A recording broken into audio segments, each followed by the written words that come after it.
ডান হাত বাঁ হাতে ক্ষত, বাহুর পেন্সিল লিখে চলে, শক্তি চট্টোপাধ্যায়ের কথা। আরজি করের ঘটনা আমাদের প্রত্যেকের মনে আজও একটা দগদগে ক্ষতর মতো রয়ে গেছে।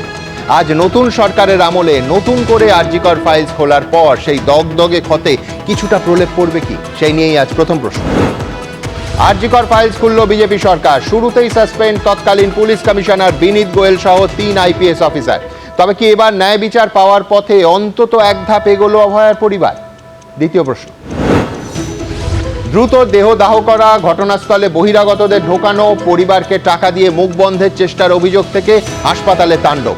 আরজি কর কাণ্ডে বারবার প্রশ্নের মুখে পড়েছে পুলিশের ভূমিকা। এত গাফিলতি সত্ত্বেও কেন নিশ্চুপ ছিল তৎকালীন তৃণমূল সরকার? তৃতীয় প্রশ্ন। তৎকালীন মুখ্যমন্ত্রী পুলিশ কর্তাদের কোনো নির্দেশ দিয়েছিলেন কিনা তারও তদন্ত হবে, খতিয়ে দেখা হবে সমস্ত কল রেকর্ডস এবং হোয়াটসঅ্যাপ, বললেন বর্তমান মুখ্যমন্ত্রী শুভেন্দু অধিকারী। এবার পুলিশের স্ক্যানারে আসতে চলেছে তাহলে প্রাক্তন মুখ্যমন্ত্রী মমতা বন্দ্যোপাধ্যায়ের ভূমিকাও। চতুর্থ প্রশ্ন। ভোট পরবর্তী হিংসায় ঘরছাড়াদের ঘরে ফেরান, বিধানসভায় দাবি শোভনদেব চট্টোপাধ্যায়। পাল্টা শর্ত দিয়ে মুখ্যমন্ত্রী বললেন ঘরছাড়ারা সসম্মানে ফিরবে, কিন্তু জেলে যেতে হবে 2021-এর ভোট পরবর্তী হিংসায় অভিযুক্তদের। অবশেষে এবারে হিংসামুক্ত ভোট হয়েছে। অবশেষে এবার কি বন্ধ হবে ভোট পরবর্তী হিংসা? পঞ্চম প্রশ্ন। প্রশাসনিক বৈঠকে আমন্ত্রণ পাবে বিরোধীরা, বিধানসভাতেও শাসকের সমান বলার সুযোগ দেয়া হবে। বিরোধী দলনেতাকেও আর 11 মাস বাইরে থাকতে হবে না, আশ্বাস মুখ্যমন্ত্রী। সত্যি কি এবার বিরোধী কণ্ঠরোধের সংস্কৃতির অবসান হবে? তবে শুরুতেই আজ দেখাবো সরকার বদলাতেই খুলল আরজি কর ফাইল, সাসপেন্ড তিনজন আইপিএস অফিসার। দেখুন, আমরা আজকে 3 জন আইপিএস কে সাসপেন্ড করছি। মিস্টার বিনীত গোয়েল, শ্রীমতী ইন্দিরা মুখার্জি এবং শ্রী অভিষেক গুপ্তা।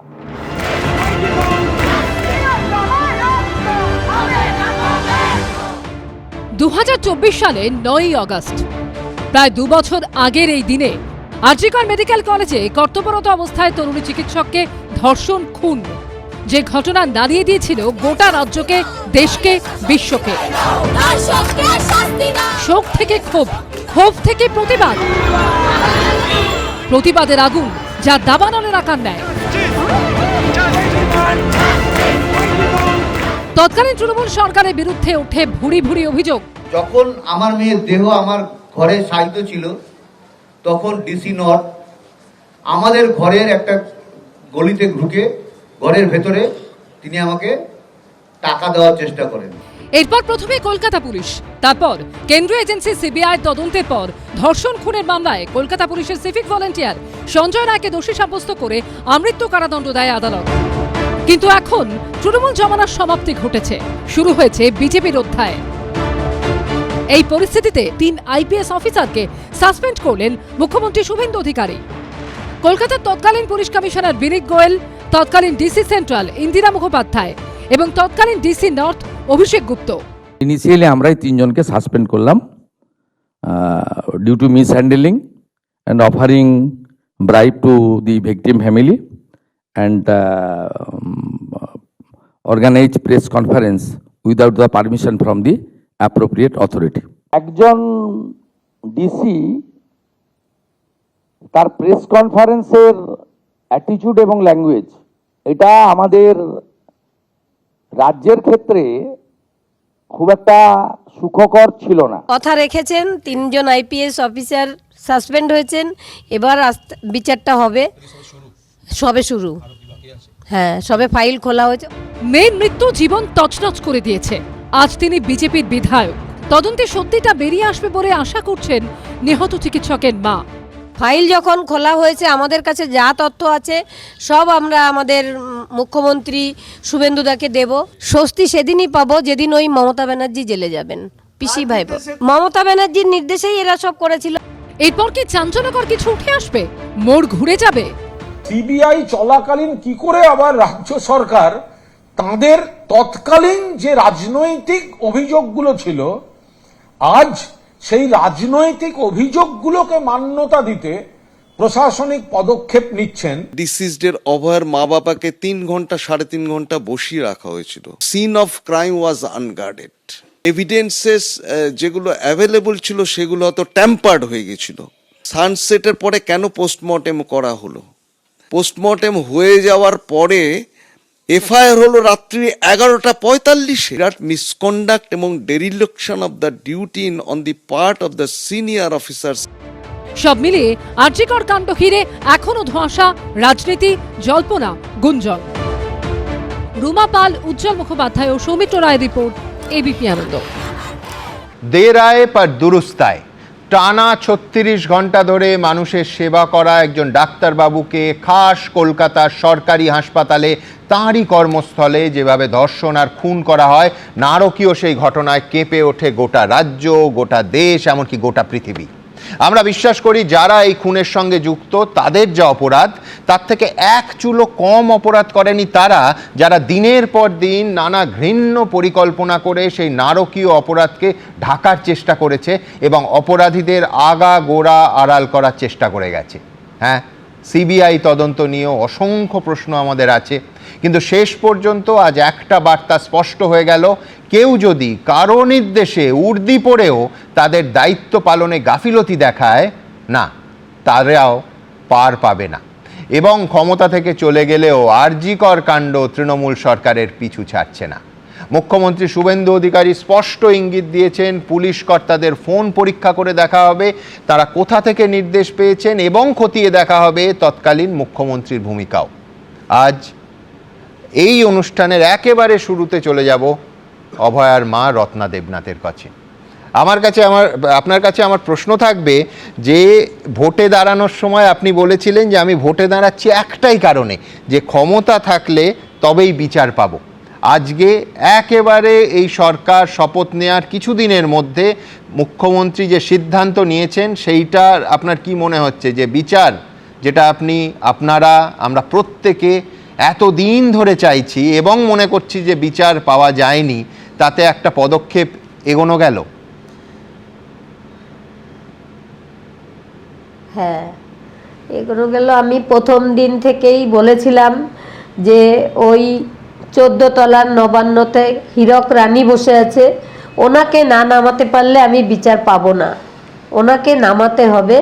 এবং এখানে বলেছিলাম আমাদের যে এমএলএ নির্মল ঘোষ, ওই ঘোষ ফ্যামিলির অভিশাপ থেকে আমি পানিহাটিকে মুক্ত করব, আমি সেটা পেরেছি। আমি হীরক রানীকেও নিচে নামাতে পেরেছি।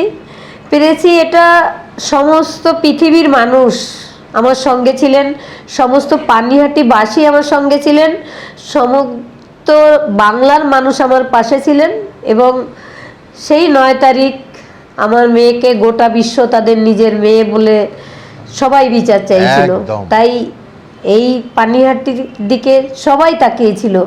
আজকে আমি মোদিজিকে দূর থেকে অনেক প্রণাম জানাই, অনেক সম্মান জানাই যে তিনি আমার মাথায় হাত রেখে বলে গেছিলেন 4 তারিখের পর ফাইল খোলা হবে। এবং আমাদের মুখ্যমন্ত্রী শুভেন্দু দাকেও আমি করজোড়ে প্রণাম করি, ওনার মাকেও, যে ওনাকে আপনাদেরই চ্যানেলের কেউ গিয়ে বলেছিল মুখ্যমন্ত্রী হিসাবে কোন কাজটা আগে করলে আপনি খুশি হবেন। একদম। তখন মাসিমা বলেছিলেন আরজিকরের মেয়েটার বিচার যদি করে আমার ছেলে, তাহলে আমি খুশি হব। তো আজকেও আমি শুভেন্দুদাকে বলেছি যে আমি মাসিমার কাছে যেতে চাই, মাসিমাকে গিয়ে করজোড়ে আমি প্রণাম করতে চাই। এবং শুভেন্দুদা তো আমার সাথেই আছেন, পাশেই আছেন সেই প্রথম দিন থেকে। একদম। রত্নাদি, আপনি শিয়ালদা কোর্টে একটা মামলা করলেন এবং মামলায় একেবারে স্পষ্ট আবেদন করলেন যে 3 জনকে গ্রেফতার করতে হবে। প্রাক্তন তৃণমূল বিধায়ক নির্মল ঘোষ, এক্ষুনি যার কথা বললেন, একজন পানিহাটি পুরসভার চেয়ারম্যান সোমনাথ দে এবং আরেকজন প্রাক্তন তৃণমূল কাউন্সিলর সঞ্জীব ব্যানার্জি। হ্যাঁ, একটু যদি বলেন যে স্পেসিফিক্যালি এই 3 জনের ভূমিকা আপনি কিভাবে দেখেছেন?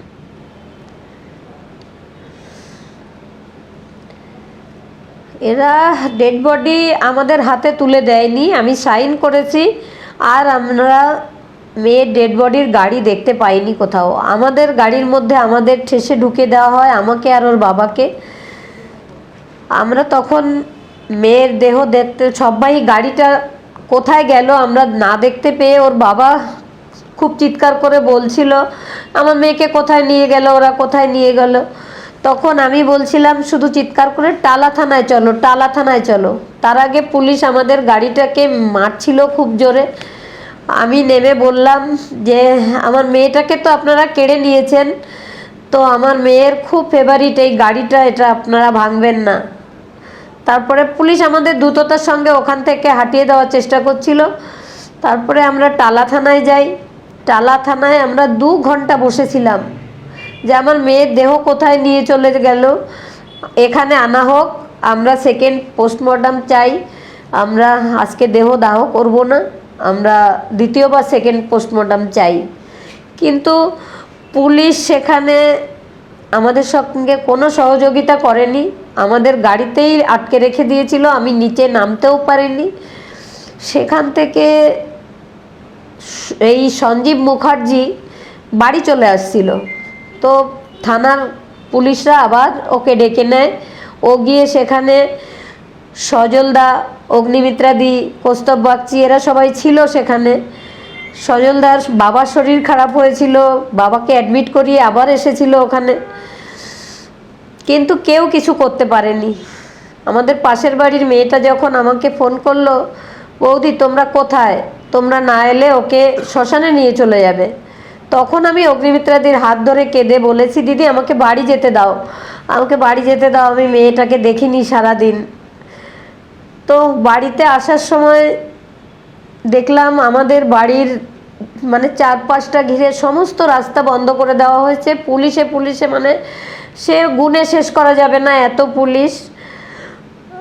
আমাদের গাড়িটাই ঢুকতে পারছিল না, তাও বলল বাবা মায়ের গাড়ি বলে ঢুকতে দিল। ঢুকে দেখলাম আমাদের বাড়ির সামনে আমার মেয়েটাকে ওরকম বেওয়ারিশ লাশের মতো শুয়ে রাখা হয়েছে। আমাদের বাড়ির গাড়িটাও ছিল, বাড়ির চাবিটাও ছিল ওই গাড়িতে। তো দরজাটা খুললাম, শুধু আমি একটাই কথা বললাম ওকে উপরে নিয়ে আসো। উপরে নিয়ে এলে আমি ওর বাবাকে হাত ধরে বলছি চলো মেয়েটার কাছে গিয়ে একটু বসবো।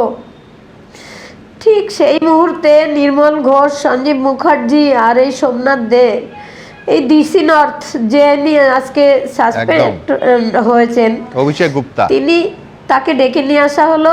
ওর বাবাকে হাত ধরে টেনে একটা গলিতে নিয়ে যাওয়া হলো। তখন গলিতে ওর বাবার কাছে 1 বান্ডিল টাকা দিচ্ছিল। ওর বাবা বলছে এটা কি, তা বলছে এটা নিন আপনার কাজে লাগবে।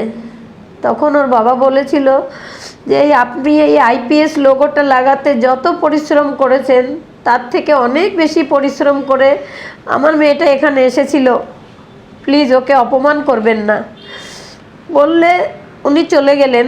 কিন্তু তখন ওই সঞ্জীব মুখার্জি ঘরে আমাদের যারা রিলেটিভ ছিল তাদের সঙ্গে তুমুল ঝগড়া বাঁধিয়ে আমার মেয়েকে নিয়ে চলে যায়। আমরা শুধু পেছন পেছন গেছি, কিচ্ছু করতে হয়নি আমাদের, সব ওরা করেছে। এবং লাস্ট যখন চুল্লিতে ঢুকিয়ে দেয় তখন নির্মল ঘোষ ওই সঞ্জীব মুখার্জির পিঠ চাপড়ে বলছিল ওয়েল ডান বয়, ওয়েল ডান বয়, আমাদের সামনেই আমাদের যে সব হারিয়ে গেল। আর ওরা সুন্দর আনন্দ করছিল এবং 4 দিন পর্যন্ত আমরা কাউকে কিছুই বলতে পারিনি। ওরা বলেছিল এই যে টাকা দেওয়ার কথাটা কাউকে বলবেন না, বললে আপনারা মেয়ের বিচার পাবেন না।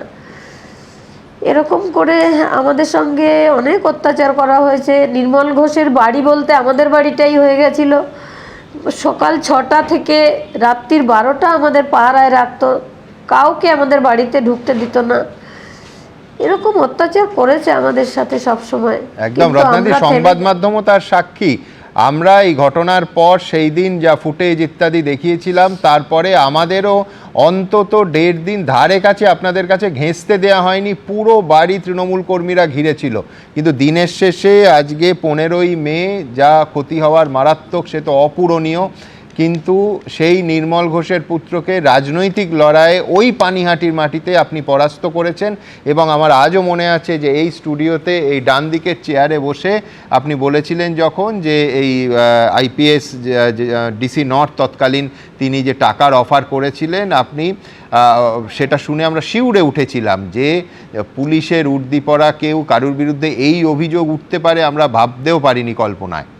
তো আমার দ্বিতীয় প্রশ্ন আপনার কাছে অবশ্যই এইটা থাকবে যে আজকের দিনে দাঁড়িয়ে কি মনে হচ্ছে যে একটার পর একটা তদন্ত নিয়ে আপনাদের অভিযোগ, সুবিচার পাননি, আপনার সঙ্গে বোধহয় গোটা পৃথিবী সহমত হবে যে অভয়ার মৃত্যুর সুবিচার আপনারা পাননি, এবং সেইখানে দাঁড়িয়ে কি মনে হচ্ছে যে কোথাও আশার আলো দেখছেন কি আজকের এই ঘোষণায়? তার কারণ একটা তো দেখুন, তদন্ত অংশটা মুখ্যমন্ত্রী একেবারে স্পষ্ট করে দিয়েছেন শুভেন্দু অধিকারী যে ওটা সিবিআই দেখবে, আর এই গাফিলতির অংশটা একেবারে সরকার তার ভিত্তিতে আজকে ব্যবস্থা নিল এবং ইনিশিয়েট করলো।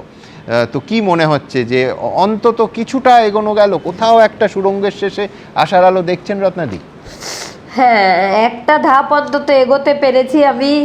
এইটা করেছেন যে শুভেন্দুদা, এটাতে আমি একটা ধাপ পেরোতে পেরেছি। আরও অনেক অনেক মাথা রয়েছে এখানে, তবে আরজি করের দুর্নীতির শিকড়টা কতটা গভীরে সেটা আমি দেখতে চাই। একদম একদম। আপনারা বারবার বলেছেন যে এখনো বহুজন আছে যারা তদন্তের আওতায় আসেনি। আপনার অভয়ার সঙ্গে সেই রাতে যারা ডিনার করেছিল বা অনেক ওই জুনিয়র ডাক্তার বন্ধুবান্ধব, তাদের ভূমিকা নিয়ে আপনারা এইখানে এই স্টুডিওতে বসে স্পষ্ট প্রশ্ন তুলেছিলেন। এবার কি মনে হচ্ছে যে কোথাও সেই ঘটনাগুলো, সেই যে উত্তরগুলো আমরা কেউ পাইনি, উত্তর পাওয়ার কোনো সম্ভাবনা আছে? অবশ্যই আছে, এবং সারা বিশ্ববাসী তাকিয়ে আছে এই বিচারের জন্য।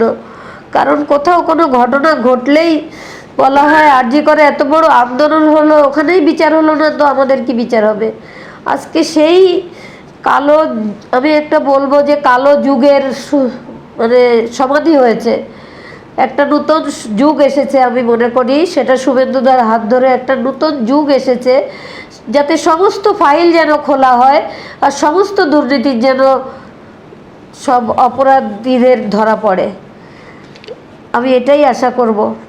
রত্নাদি, আপনার সঙ্গে আমরা প্রত্যেকে আশা করব যে অন্তত 1 বছর 9 মাস পরে যে আশার আলো আপনি দেখছেন, এবং আপনার সঙ্গে শুধু এই রাজ্য এই দেশ না, গোটা পৃথিবীর মানুষ যারা সেই দিনের সেই ঘটনায় 9 তারিখের ঘটনায় শিউরে উঠেছিল, তারা প্রত্যেকে একসঙ্গে অভয়ার বিচার চাইছে। আপনি একা নন, আপনি শুধু পানিহাটির মানুষ আপনার পাশে নেই, আপনার পাশে গোটা রাজ্যের মানুষ, গোটা দেশের মানুষ, পৃথিবীর সমস্ত মানুষ যারা এই ঘটনা জানেন প্রত্যেকে আছেন। খুব ভালো থাকবেন, আমরা প্রত্যেকে আপনার সঙ্গে আছি।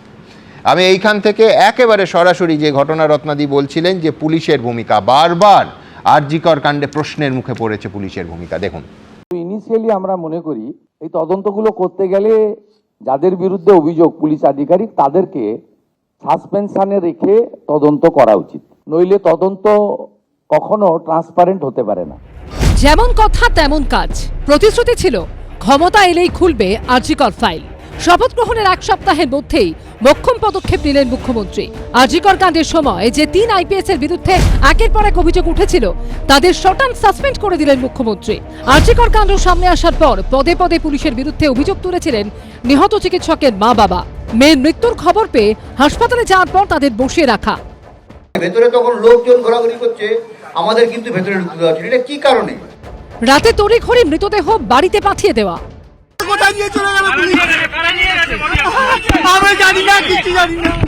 প্রতিটি ক্ষেত্রে পুলিশের বিরুদ্ধে উঠেছিল অভিযোগ। প্রথম থেকে হাসপাতাল এবং পুলিশের তরফে সঠিক সহযোগিতা পেয়েছে? না, সহযোগিতা পাইনি। সবসময় আমাদের একটা আড়াল করে রাখার একটা চেষ্টা চলছিল 2-3 ঘন্টা ধরে। 3 ঘন্টা আমরা গেছি, আমাদের দেখতে দেওয়া হয়নি। এরপর 2024 সালের 14ই আগস্ট রাত দখলের সময় আরজিকরের ইমার্জেন্সি বিল্ডিং এ দুষ্কৃতী হামলা আটকাতে না পারা, তদন্ত চলাকালীন ঘটনাস্থলের কাছে ভেঙে চুরে সংস্কারের কাজ শুরু করে দেওয়ার ঘটনাও প্রশ্নের মুখে ফেলেছিল পুলিশকে। আর এসব যখন ঘটছে, তখন কলকাতা পুলিশের মাথায় ছিলেন বিনীত গোয়েল, যার টেবিলে সিদ্ধানা রেখে এসেছিলেন আন্দোলনকারীরা। আরজিকর কাণ্ডের পর ঘটনাস্থলে ভিড়ের ছবিও পুলিশের ভূমিকা নিয়ে বড়সড় প্রশ্ন তুলে দিয়েছিল।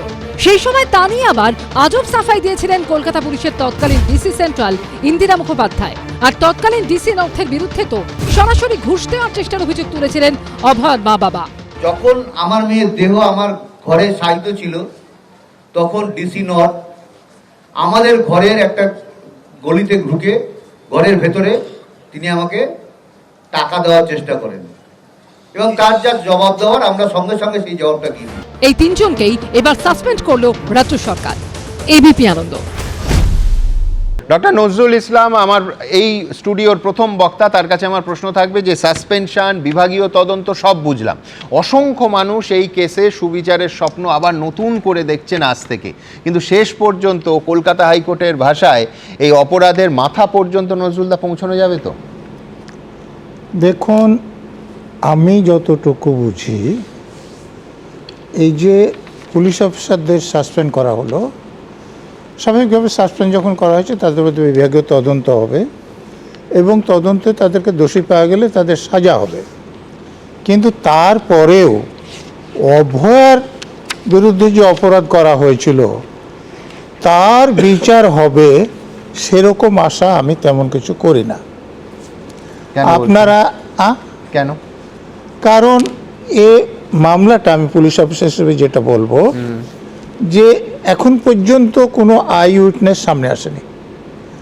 অতএব একটি মেয়েকে ধর্ষণ এবং খুন করা হয়েছে, তাহলে এর যে প্রমাণ, এখানে আইনজীবীরা আছেন, সেটা পাওয়া যাবে মেয়েটির শরীর থেকে যেটা, এবং যে আসামি যাকে সন্দেহ করা হচ্ছে তাকে ধরা হলে তার ফিজিক্যাল এক্সামিনেশন করলে তার থেকে। তো এর কোনোটাই ভালোভাবে করা হয়নি। প্রথমত যেভাবে তথ্য প্রমাণ লোপাট করা হয়েছে তো দিনের পর দিন, মানে সেই বাথরুম ভাঙা থেকে শুরু করে সর্বত্র পদে পদে হয়েছে, এমনকি ওই রহস্যজনক ভাঙচুর, সেগুলো তো আমি ওটাই বলতে চাইছিলাম যে পুলিশ মন্ত্রীর নির্দেশে পুলিশ কমিশনার থেকে আরম্ভ করে তার নিচের অফিসার, ওসি পর্যন্ত, সাব ইন্সপেক্টর, কনস্টেবল পর্যন্ত সকলেই প্রমাণ জোগাড়ের জন্য নয়, প্রমাণ লোপাটের জন্য নেমে গিয়েছিলেন।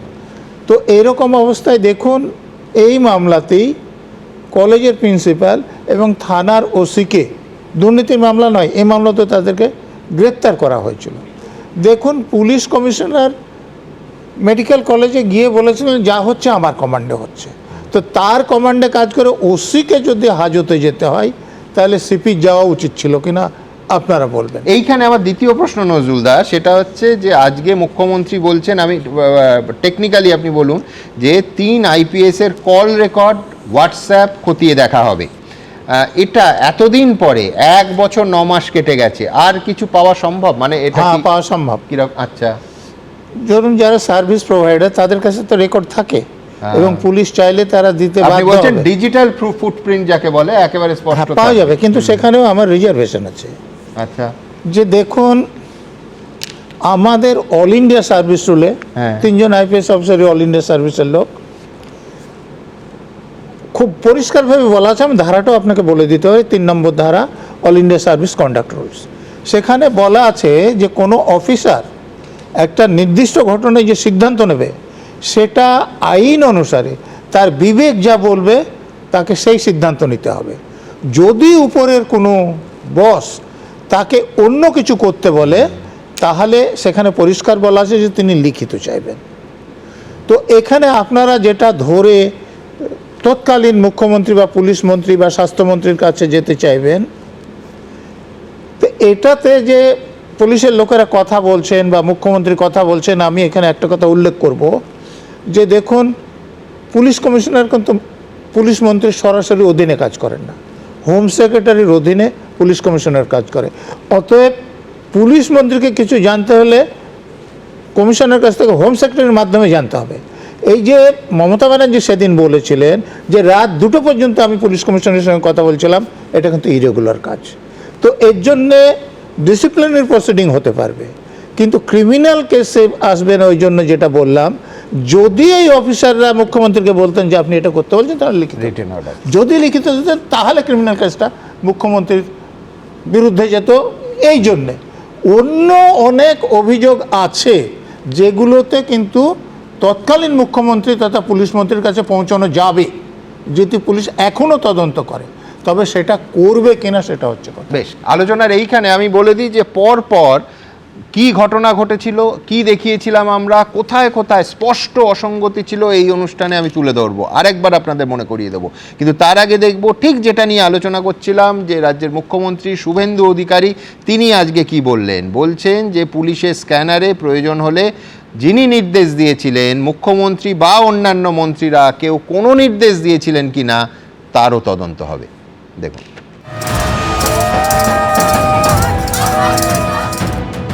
বদলের বাংলায় খুলে গেল আরজিকর ফাইলস। 3 জন আইপিএস অফিসারকে সাসপেন্ড করলেন মুখ্যমন্ত্রী শুভেন্দু অধিকারী। আর এরপরই আছে আসল টুইস্ট, ঘটনার সবচেয়ে বড় মোড়। খতিয়ে দেখা হবে তৎকালীন মুখ্যমন্ত্রীর ভূমিকা, জানিয়ে দিলেন বর্তমান মুখ্যমন্ত্রী। কোনো মুখ্যমন্ত্রী দিদেন টাইমে তাদের কোনো ইনস্ট্রাকশন ছিল কিনা, এগুলো আমরা সব বের করব। এবং তার পারিপার্শ্বিক যা আছে, phone call record, WhatsApp chat,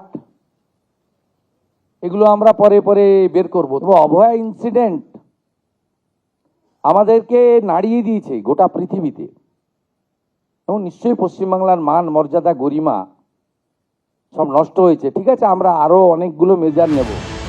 RG Kar কাণ্ডের প্রতিবাদে গোটা রাজ্য যেভাবে উত্তাল হয়েছিল, তাতে কেঁপে গেছিল তৎকালীন তৃণমূল সরকার। অবস্থানরত অনশনরত জুনিয়র চিকিৎসকদের সঙ্গে দফায় দফায় বৈঠক করতে হয়েছিল মমতা বন্দ্যোপাধ্যায়কে, যেতে হয়েছিল তাদের অবস্থান স্থলেও। যদি কেউ দোষী হয় তিনি নিশ্চয়ই শাস্তি পাবেন, এবং আমি চাই তিলোত্তমার বিচার হোক। শেষ অবধি জুনিয়র চিকিৎসকদের আন্দোলনের চাপে তৎকালীন পুলিশ কমিশনার বিনীত গোয়েলকে সরাতে বাধ্য হয়েছিলেন মমতা বন্দ্যোপাধ্যায়। শুক্রবার যাকে সাসপেন্ড করলেন বর্তমান মুখ্যমন্ত্রী শুভেন্দু অধিকারী। তখনকার যারা অফিসাররা ছিলেন তাদের সঙ্গে কাদের কাদের কথা হয়েছে, কোনো মুখ্যমন্ত্রী দিদেন টাইমে তাদের কোনো ইনস্ট্রাকশন ছিল কিনা, এগুলো আমরা সব বের করব। গোটা তদন্ত প্রক্রিয়াটাই বাংলার মুখ্যমন্ত্রী যেহেতু পুলিশ মন্ত্রী ছিলেন, তিনি তার দায়িত্ব এড়িয়ে যেতে পারেন না। মুখ্যমন্ত্রী শুভেন্দু অধিকারীর নির্দেশের পর আশায় বুক বাঁধছেন অভয়ার পরিবার।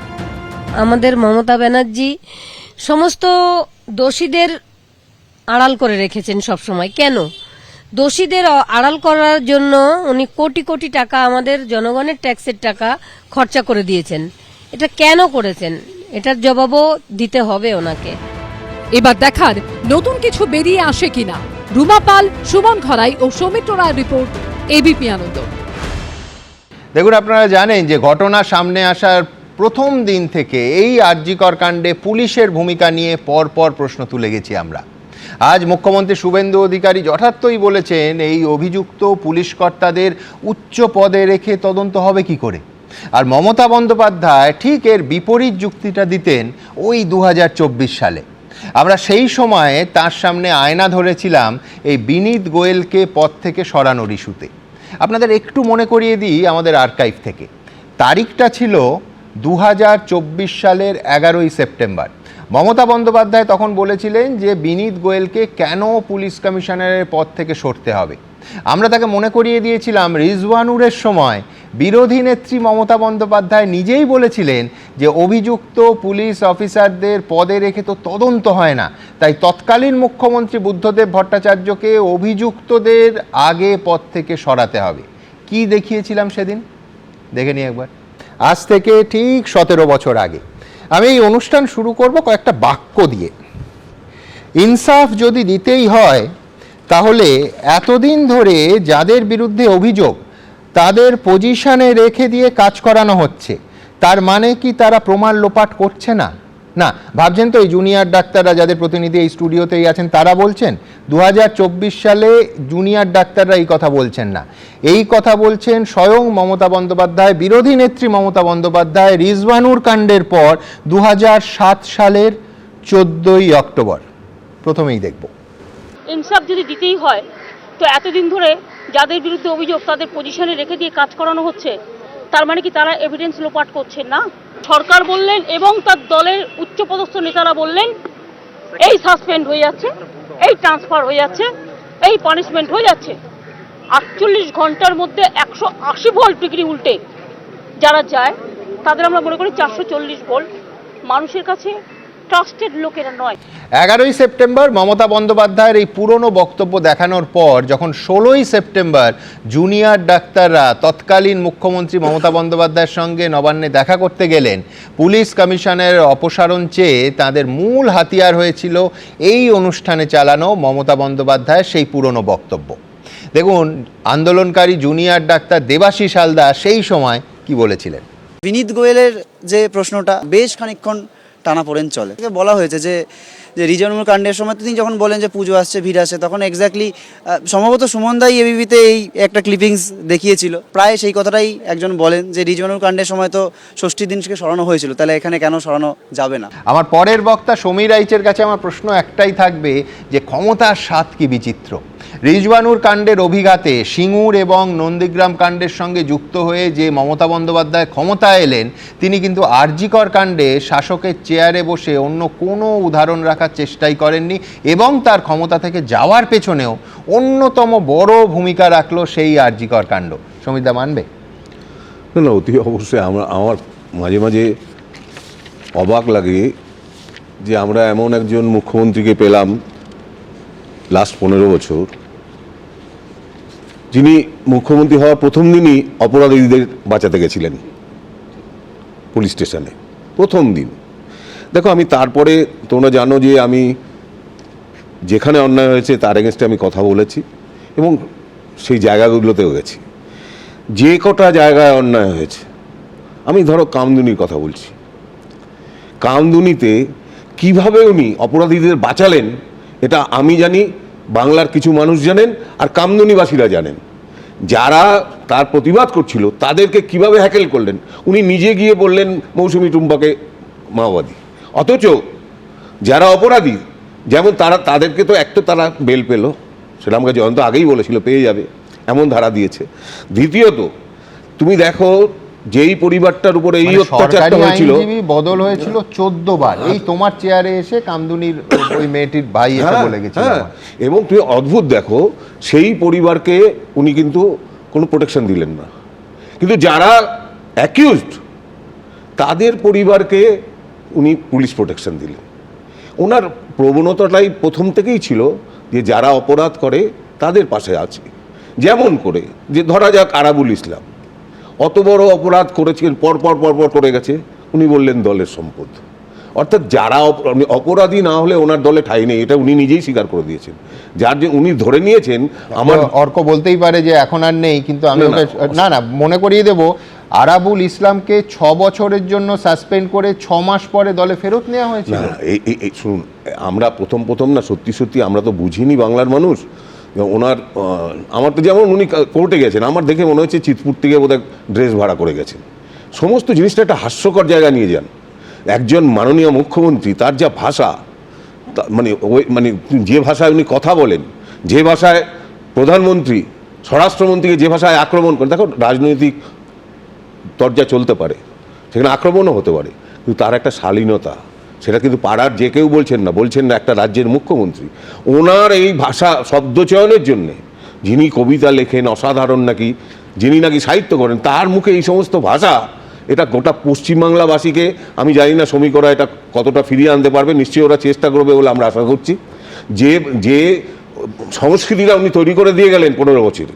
দেখো, বামফ্রন্টের এগেন্স্টে আমরা যাই বলি, একটা সময় আন্দোলন করেছি, বামফ্রন্টের মুখ্যমন্ত্রী সম্পর্কে আমরা এরকম বলতে পেরেছি? কোন বামফ্রন্টের মন্ত্রী যখন ওদের গদি চলে গেল চোর শুনতে হয়েছে? এরা তো যারা যে বেরোচ্ছে, তৃণমূলের মন্ত্রিত্বে যারা ছিল, শুধু মন্ত্রিত্ব না, পাড়ায় সবাইকে কেন চোর শুনতে হচ্ছে, এটা তো পাবলিক বলছে।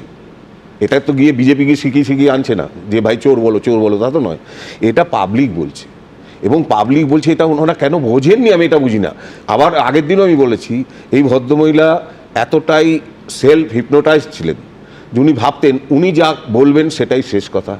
উনি যার জন্য এতটা ডেসপারেট না হলে এই অভয়ের কাণ্ডে আমরা যা দেখলাম, সংগঠিত অপরাধ, সংগঠিত পুলিশকে দিয়ে পার্টি ক্যাডারকে দিয়ে তোমার টয়লেটকে হাফিজ করে দেওয়া সংগঠিত অপরাধ, এগুলো আমরা দেখে এসেছি এবং এটা মানুষকে আমরা অ্যাওয়্যার করেছি। গোটা উনি একবারও বোঝেননি, যখন দেখলেন সারা পৃথিবীর মানুষ এটার প্রতিবাদ করছেন, গোটা বাংলাতে রাত্রিবেলা মশাল জ্বলছে, উনি সেদিনও তো বলতে পারতেন যে না আমি আর একটু বেটারভাবে দেখছি, আমাদের হয়তো কোথাও ভুল হয়েছে, তাহলেও তো একটা শান্তি পাওয়া যেত। নাহলে গিয়ে ওই অবস্থা, তুমি লাস্ট কথাটা বলবো, এটা কোন সংস্কৃতি, কোন রাজনীতি করা হয় যে সেখানকার পুলিশ অফিসারদের ক্ষমতা আছে গিয়ে টাকা অফার করবে, পুলিশ অফিসারদের নিজের পকেট থেকে দেবে 10 লক্ষ টাকা? নিশ্চয়ই রাজনৈতিক নেতাদের মদত আছে উচ্চ মহল থেকে, তা নাহলে এটা হতে পারে না। একদম। আমার মনে পড়ে যাচ্ছে আনিস খানের একেবারে ঘটনায় স্পষ্ট টাকার অফার করা হয়েছিল বলে নিহত আনিস খানের বাবা জানিয়েছিলেন। আমি বলছি দেখুন, একেবারে আমাদের স্পষ্ট প্রশ্ন, গাফিলতির বিচার তো পরের কথা। যে পুলিশ কর্তারা দিনের পর দিন প্রেস কনফারেন্সে বসে নির্লজ্জ মিথ্যে কথা বলেছেন অন ক্যামেরা, তাদের বিরুদ্ধে মমতা বন্দ্যোপাধ্যায়ের সরকার কেন কোনো ব্যবস্থা নেয়নি? তৎকালীন ডিসি সেন্ট্রাল ইন্দিরা মুখোপাধ্যায় কুখ্যাত এই অভিযুক্ত ডাক্তারের ছবি দেখিয়ে তাকে ডিটেকটিভ ডিপার্টমেন্টের ফিঙ্গারপ্রিন্ট এক্সপার্ট বলে পরিচয় দিয়ে মিথ্যাচার করেন। এরপর আমরা যখন প্রমাণ করে দিই যে ওই ব্যক্তি কোনো ডিডির ফিঙ্গারপ্রিন্ট এক্সপার্ট নয়, সেদিন ওই সেমিনার রুমে লাল জামা পরা ব্যক্তি ছিল সন্দীপ ঘোষের একান্ত অনুগত অভিক দে। তারপরেও লালবাজারের কর্তারা এই প্রকাশ্য মিথ্যাচারের জন্য একবারের জন্য ক্ষমা চাননি। এমনকি ওই পুলিশ কর্তা এই যে আজকে 15ই মে 2026 পর্যন্ত তারা ভুল সংশোধন করেছেন বলে আমার অন্তত জানা নেই। ভাবতে পারেন? আমি একবার দেখে নিই তৎকালীন ডিসি সেন্ট্রাল ইন্দিরা মুখোপাধ্যায় ভয়াবহ মিথ্যাচারের প্রেস কনফারেন্সে ওই অংশে ঠিক কী বলেছিলেন। আমাদের ফিঙ্গারপ্রিন্ট এক্সপার্ট যেটা আমাদের ডিডির টিম আছে উনি আছেন, আমাদের এসি ডিডিআই আছেন, ডিডি সেকশনের ভিডিওগ্রাফার আছেন, অ্যাডিশনাল CP1 ছিলেন ওখানে আছেন এবং FSL এর স্টাফ আছে। এবার দেখব 2রা সেপ্টেম্বর এই অনুষ্ঠানে এটা নিয়ে আমি ঠিক কী বলেছিলাম। লালবাজারের প্রেস কনফারেন্স, আমি বলছি এত বছর লালবাজার বিট আমি করেছি যে অন ক্যামেরা কলকাতা পুলিশের কোনো পদাধিকারী কিছু বলা মানে ফ্যাকচুয়ালি সেটা কারেক্ট হবে, এইটা ছিল কলকাতা পুলিশের বিশ্বাসযোগ্যতা। এটা শতাব্দী প্রাচীন একটা অর্গানাইজেশন যার একাধিক স্টেট অফ আর্ট বিভাগ আছে, তারা অন ক্যামেরা কিছু বলছে, অফিসিয়ালি প্রেস কনফারেন্স করে লালবাজারে কিছু বলছে, আর তা নিয়ে প্রশ্ন উঠছে, তা নিয়ে উল্টো যুক্তি দেখা যাচ্ছে এবং কার্যত প্রেস কনফারেন্সে সত্যি কথা বলেছেন কিনা প্রশ্ন উঠছে আধিকারিকরা।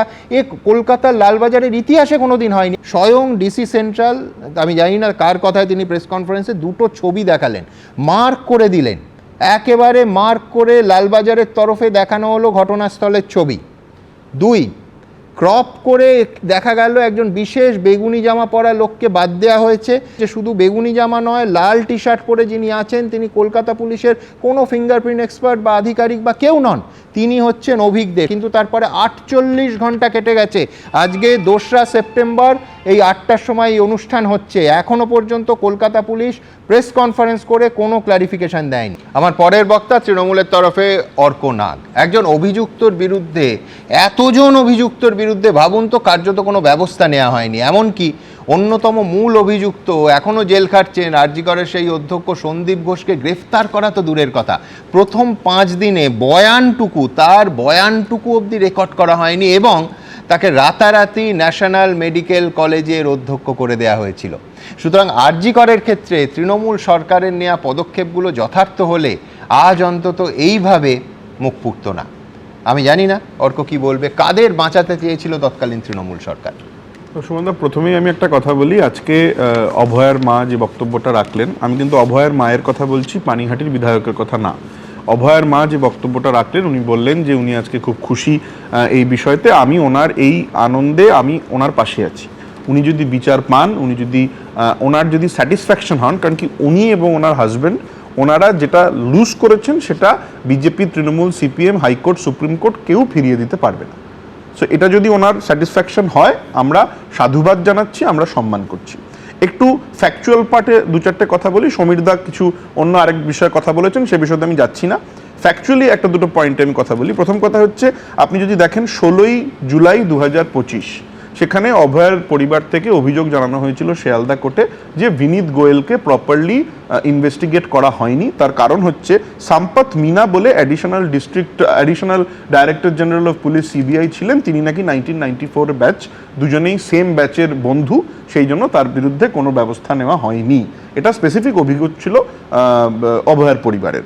এবং পরবর্তীকালে সিবিআই, তুমি কি বলছো এটা সিবিআই এর কাছে তদন্তভার যাওয়ার আগে? না না না, আমি তো আপনাকে আচ্ছা। বলছি 16 জুলাই 2025 আচ্ছা 25 এই অভিযোগ জানায় অভয়ার পরিবার শিয়ালদা কোর্টে। বেশ হলো। আচ্ছা 17 জুলাই কিন্তু শিয়ালদা কোর্টে সিবিআই যে রিপোর্ট প্লেস করেছিল, যেটা ডে টু ডে রিপোর্ট আপনারা জানেন, জয়ন্তদা আছেন আরো ডিটেলে বলতে পারবেন, সেখানে কিন্তু বলা হয়েছিল স্পেসিফিক্যালি যে আমরা কোনো ইনক্রিমিনেটিং সাবস্টেন্স পাইনি আগেনস্ট বিনীত গোয়েল। এটা একটা দিক গেল। আরেকটা দিক কি? আরেকটা দিক হচ্ছে সেপ্টেম্বর 2024-এ বিনীত গোয়েলকে সিবিআই এর ডাকা, সিবিআই তাকে ইনভেস্টিগেট করে। At the same point of time Tala PS এর যিনি ওসি ছিলেন তাকেও ইনভেস্টিগেট করে, টালা পিএস এর ওসিকে গ্রেপ্তার করা হয় এবং টালা পিএস এর ওসিকে, প্লিজ মাথায় রাখবেন, টালা পিএস এর ওসিকে কিন্তু বেল দিয়ে দেওয়া হয়েছিল নট অন মেরিট, বেল দেওয়া হয়েছিল default bail, because CBI could not file chargesheet.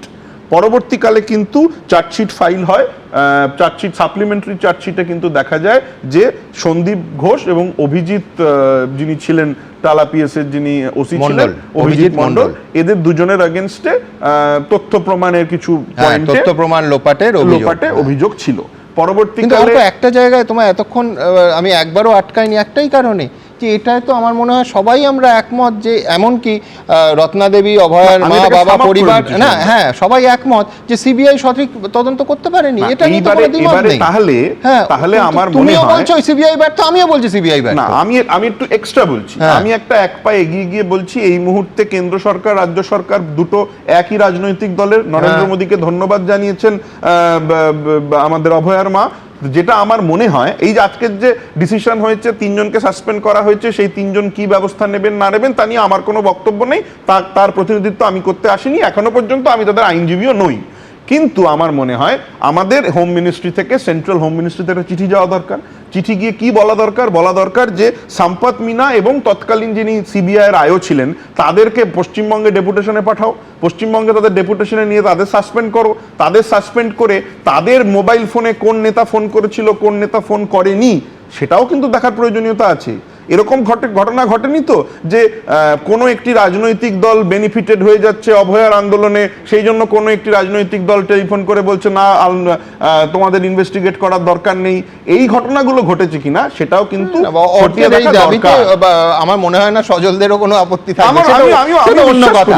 কিন্তু আমি ওর প্রশ্নটাকে আরেকটু বড় করে দিই, করে সজলের কাছে যাই। দেখুন এই রাজ্যে সত্যি তো এখন তো ডাবল ইঞ্জিন সরকার, একটা ইঞ্জিন তো একেবারে টপ গিয়ারে চলছে, প্রতিদিন মাইলেজের নতুন রেকর্ড আসছে।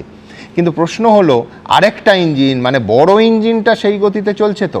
প্রশ্ন তুলছি, তার কারণটা খুব সহজ। অভয়াকাণ্ডে সিবিআই তদন্ত। আজ শুভেন্দু অধিকারী বলেছেন, যথার্থ বলেছেন যে সিবিআই এর অংশটা সিবিআই দেখছে বলে তদন্তের অংশটা যেহেতু সিবিআই এর হাতে, রাজ্য সরকার শুধু প্রশাসনিক গাফিলতির অংশটা দেখবে। একেবারে ঠিক। আর সেইখানেই তো প্রত্যেকটা খামতি রয়ে গেছে, যেগুলো হয়তো সরাসরি তদন্তের সঙ্গে যুক্ত কিন্তু গাফিলতি হয়েছিল প্রশাসনের তরফে এবং তারপরে 1 বছর 9 মাসে কোনো ব্যবস্থা নেওয়া হয়নি। কিন্তু এটাও তো বলতে হবে যে আজ সিবিআই তদন্ত অভয়ার বিচার চাওয়া লক্ষ লক্ষ মানুষকে সত্যিই খুশি করতে পারেনি। অভয়ার মা বাবার মনে হয়েছে যে সিবিআই কোনো বিচারই দিতে পারলো না, তারা শুধু এই স্টুডিওতে বলেছেন তা নয়, কোর্টে দাঁড়িয়ে বলেছেন। সুতরাং 21 মাস কেটে যাওয়ার পর সিবিআই তদন্ত আমার পরের বক্তা সজলকেও নিশ্চয়ই খুশি করতে পারেনি। কিন্তু আজকের অর্কের বক্তব্যের প্রেক্ষিতে সজল কি বলবো? না, প্রথমেই আমি অভিনন্দন, তুমি বিধায়ক হওয়ার পর প্রথমবার স্টুডিও। ধন্যবাদ আপনাদের সবাইকে। আমি প্রথমেই প্রণাম জানাই আমাদের মুখ্যমন্ত্রী, আমাদের নেতা শুভেন্দুবাবুকে। তিনি যে পদক্ষেপ নিয়েছেন সেই পদক্ষেপকে আমরা সারা বাংলার সমস্ত রাজনৈতিক দলের মানুষের সমর্থন করা উচিত, তৃণমূল ছাড়া। আমার প্রশ্ন হচ্ছে যে আপনারা বলছেন, দেখুন সিবিআই তদন্ত নিয়ে আমার বহু অভিযোগ আছে, একদম আমার ডবল ইঞ্জিন হোক সিঙ্গেল ইঞ্জিন হোক, আগেও বলেছি এখনো বলছি, প্রচুর অভিযোগ আছে। কিন্তু আপনাকে কতগুলো কথা বলতে হবে। 2 জন আইনজীবী বসে আছেন, একজন খুব দুধে পুলিশ অফিসার এবং প্রায় কলকাতা রাজ্য সব কিছু চালানোর অভিজ্ঞতা যার আছে। আপনি আমাকে বলুন কানুন সবুজ মাংতা হয়, কানুন মশাল মোমবাতি এসব দেখে না। আপনি বলুন এই রাজ্যে যাদের দায়িত্ব ছিল প্রমাণ জোগাড় করা, তারা দায়িত্ব নিয়ে প্রমাণ লোপাট করেছে। ধরুন আপনার ছেলে স্কুলে যায়নি, 4 দিন বিয়ে বাড়ি গেছিল, আপনি তো বলতে পারবেন না, আপনার একটা ডক্টর সার্টিফিকেট দিতে হয় না, প্রত্যেক বাবা মাকে অনেকটা করতে হয়, সেটা কিন্তু ডাক্তার প্যাড দিলেই আপনি লিখে দিতে পারবেন না, সেটা ডাক্তারকে দিয়েই লেখাতে হয়, কারণ ব্যাপারটা সঠিকভাবে সাজানো হয়। সেরকম সাজানো ডাক্তারদের দিয়ে যখন যে পোস্টমর্টেমটা হয়েছিল, তারপর দ্বিতীয়বার পোস্টমর্টেম করার জায়গা ছিল না। আপনি যে ব্লাড সিমেন্ট সজল, এবং সূর্যাস্ত হয়ে যাওয়ার পরও কার্যত জোর করে ময়নাতদন্ত করতে হয়েছে, করানো হয়েছিল, প্রয়োজন ছিল না। আপনি বলুন, তাছাড়া ধরুন রক্ত, রক্তরস, আরো বিভিন্ন শরীরের বিভিন্ন জিনিস যেগুলো প্রমাণ হিসেবে পাওয়া যেত, সেগুলোকে ভেঙে গুঁড়িয়ে চুরমার করে দেওয়া হয়েছিল। আপনাদের নিশ্চয়ই মনে আছে সুপ্রিম কোর্টে যে সিসিটিভিটা জমা দেওয়া হয়েছিল, তাতে 4 ঘন্টা বা 8 ঘন্টা আসল সময় বলা হয়েছিল টেকনিক্যাল গ্লিচ, যেখানে কোনো সিসিটিভিতে পাওয়া যায়নি। এখানে পিসির সরকার ছিল, সিবিআই তো পিসি সরকার নয় যে তারা ম্যাজিকের মধ্যে দিয়ে নিয়ে আসবে। আমি আবারও বলছি, আমি নিজেই বলছি যে আমার বহু অভিযোগ আছে সিবিআই এর বিরুদ্ধে, যেগুলোতে এই ধরনের ব্যাপার নয়, কিন্তু এখানে সিবিআই এর খুব একটা কতটা করার মতো মেটেরিয়াল তাদের হাতে ছিল। আবার সেই যে অমিত শাহজি বলেছেন উল্টা করকে লটকাকে সিধা করনে কা, ওই প্রয়োগটাও হয়তো সম্ভবত এই রাজ্যে সম্ভব হয়নি। ফলে যদি আপনি কিছুই না বার করতে পারেন, আপনি চলবেন কারার দিয়ে। না করবেটাকে আমি বলছি, কলকাতা পুলিশের সামনে আরজি করে ভাঙচুর হচ্ছে 14 তারিখ রাতে, কলকাতা কাকে তুমি কাকে উল্টো করে ঝোলাবে? এটাই তো বলছি। এবার আমি আপনাকে বলি, আমি যেটা বলবো যে আমি শুভেন্দু বাবুকে প্রণাম করে, হ্যাঁ উনি আমার লিডার, ছাত্র রাজনীতি থেকে একসাথে করে এসেছি, কিন্তু তবু আজকে ওকে প্রণাম করতে ইচ্ছে করে। আরো কতগুলো ফাইল খুলতে হবে। পঙ্কজ দত্ত এক্স ডিজি ছিলেন, তার ফাইলটা খুলতে হবে। আমি বলছি কামদুনিতে 2 জন বড় উকিল বসে আছেন আমার পাশে, ফাঁসির আসামি বেকসুর খালাস। 1 মিনিট ফাঁসির আসামি বেকসুর খালাস। নিম্ন আদালতে যে জজ ফাঁসি দিয়েছিল, উচ্চ আদালত তাকে 7 বছর 8 বছর যাবজ্জীবন করেনি, বলেছে বেকসুর। তাহলে তো নিম্ন আদালতের জাজের বিরুদ্ধে ব্যবস্থা নেওয়া উচিত, কারণ একটা বেকসুর লোককে আপনি ফাঁসির মতন শাস্তি দিয়েছিলেন। আমি বলছি শুনুন, প্রথম এই যে আমি অনুরোধ করব, আমি আবেদন করব, প্রার্থনা করব যে এই সমস্ত লোক তৎকালীন ডিজি শুদ্ধ সবাইকে অ্যারেস্ট করতে হবে, কারণ এদের জবানবন্দি ছাড়া আপনার কাছে খুব বেশি কিছু পাওয়া যাবে কিনা আমার মনে হয় না। হোয়াটসঅ্যাপ চ্যাট এখন পাওয়া যাবে না, ফেস টাইম পাওয়া যাবে কিনা আমার সন্দেহ আছে। আর তারা থরি রেখে দিয়েছেন, যদিও ডিজিটাল ফুটপ্রিন্টের একটা থাকে, কিন্তু আমি জানি না, এই কোম্পানিগুলো দিতে চায় না। এই 1 বছর 9 মাস পরে কতটা তারা ভারতবর্ষে বসে না, তারা ভারতবর্ষের নয়, ফলে তারা দিতে বাধ্য নয়। থেকে বড় কথা সজল, অভিযুক্তরা প্রত্যেকে আইপিএস অফিসার, সুতরাং তাদেরও নিজস্ব প্রভাব আছে। শুনুন আমি 1 মিনিট বলে নিই। ধনঞ্জয়ের ফাঁসি হয়েছিল কেন জানেন? ধনঞ্জয়ের ফাঁসি হয়েছিল কেন? ধনঞ্জয়ের ফাঁসি হয়েছিল, সে একজন গার্ড ছিল, সিকিউরিটি গার্ড হয়ে সে এত বড় অপরাধ করেছিল। তাহলে এই বিনীত গোয়েল থেকে শুরু করে এদের সবাইকে এরপরে গ্রেপ্তার করা উচিত। এই নির্মল ঘোষ, সন্দীপ ঘোষ, এদেরকে অ্যারেস্ট করে উল্টা করকে লটকাকে সিধা কাটনা হয়, এই ব্যবস্থা আমাদের নিতে হবে। আমি আপনাদের কাছে বলছি যে দেখুন, এই যে বলছিলেন যে মমতা ব্যানার্জি ওই কালো কোট পরে নিচ্ছে, ওটা তো আরেকটা চুরি, ওটাও চুরি, আইনকে চুরি করেছেন, ওনার পড়ার এখন অধিকার নেই। অতএব এই চোরেদের হাত থেকে, এই চোরেদের, আমি আবার বলছি, আমি প্রাক্তন মুখ্যমন্ত্রীকে বলছি না, বর্তমান মমতা ব্যানার্জিকে বলছি, হ্যাঁ আমি বলছি এদের হাত থেকে বাঁচার কোনো রাস্তা নেই, এদের সবাইকে কাস্টডিতে নিতে হবে। আমি অনুরোধ করব। প্রথম কথা হচ্ছে, আমি মুখ্যমন্ত্রীর আইনজীবী হয়ে অ্যাপিয়ার করাটার উত্তরটা দেওয়া থেকে শুরু করি। আমার মনে হয় এটা দেওয়ার প্রয়োজনীয়তা আছে। কালকে আপনাদের স্টুডিওতে ফিরদৌস বাবু, প্রাক্তন মুখ্যমন্ত্রী বললেন, গতকাল ফিরদৌস বাবু বোধহয় অনেক এক্সপ্লেনেশন দিয়েছেন, কিন্তু আমি জানি এটা ফিরদৌসদার কিছু করার নেই। দিল্লি বার কাউন্সিল তো ওই প্রশ্নটাই তুলেছেন। ওটাই, ওই প্রথম কথা, দিল্লি বার কাউন্সিল অফ ইন্ডিয়ার লিগাল কোনো অথরিটি নেই উইথ রিগার্ড টু এনরোলমেন্টস। প্রশ্নটা হচ্ছে মুখ্যমন্ত্রীর লিগ্যাল অথরিটি আছে কিনা যে আইনজীবী হিসেবে সেখানে অ্যাপিয়ার করা। প্রাক্তন মুখ্যমন্ত্রী। সেকেন্ড হচ্ছে বার কাউন্সিলের যে rules, that is bar council of India rules, rule number 49 পরিষ্কার বলছে যদি কেউ কোথাও ফুল এমপ্লয়মেন্টে থাকে তাহলে তার যে পার্টিকুলার প্র্যাকটিস আছে সেটা সাসপেন্ড হবে, এবং তার যদি ফুল এমপ্লয়মেন্ট কমপ্লিট হয়ে যায় তাকে রিজাম্পশন অফ প্র্যাকটিসে যেতে হবে। একদম, এবং এটাই কালকে বলা হয়েছে। বিশ্বজিৎ বসু সাহেবের আলোচনা হয়েছে, বিশ্বজিৎ বসু হাইকোর্টের জজ ছিলেন, he was in a full employment.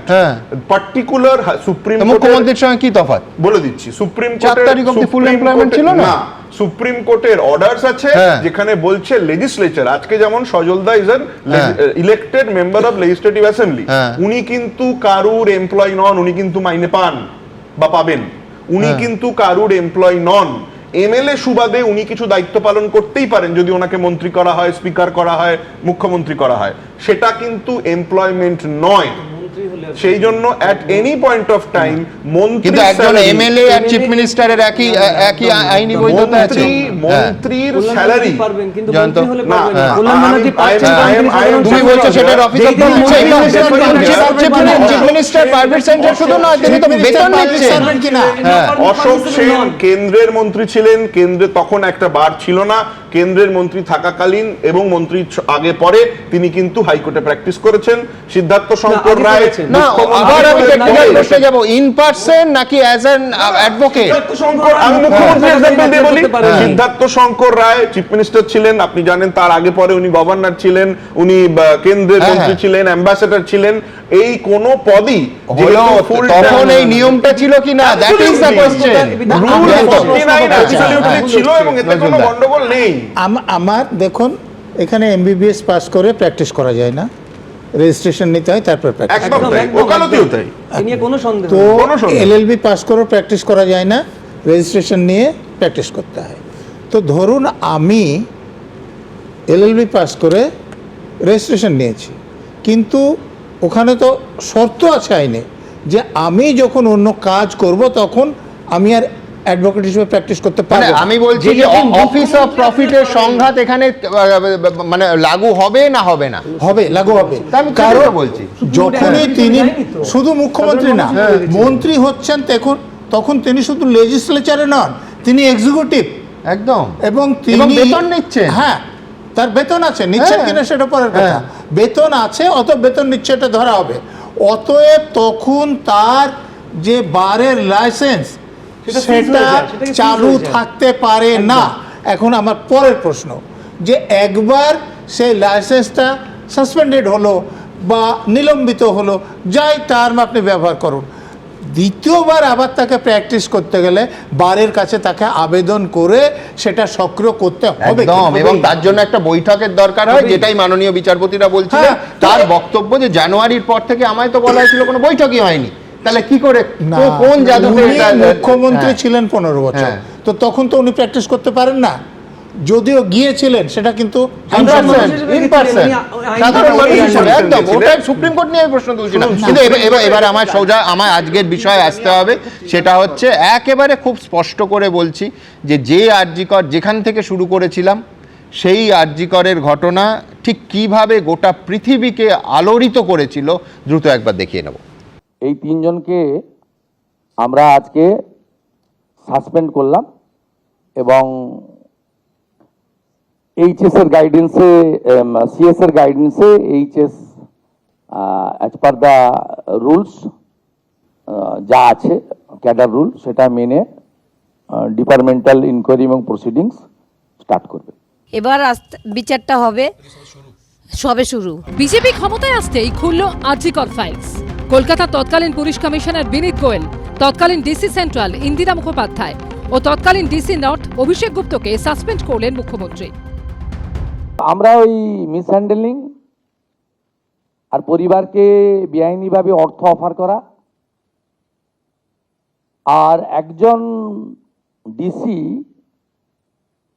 তার প্রেস কনফারেন্সের অ্যাটিটিউড এবং language in front of media, এটা আমাদের রাজ্যের ক্ষেত্রে খুব একটা সুখকর ছিল না। এই সব কিছু দেখে, কারণ ইটস এ ডিসিপ্লিন ডিপার্টমেন্ট। 2024-এর 9 আগস্ট ক্যালেন্ডারের পাতায় একটা কালো দিন। আরজিকর মেডিকেলে কর্তব্যরত অবস্থায় তরুণী চিকিৎসককে ধর্ষণ, খুন, বীভৎস নারকীয় এই ঘটনা নাড়িয়ে দিয়েছিল গোটা দেশকে। প্রতিবাদের আগুন দাবানলের মতো ছড়িয়েছিল কলকাতা, রাজ্য, দেশ টপকে বিশ্বজুড়ে।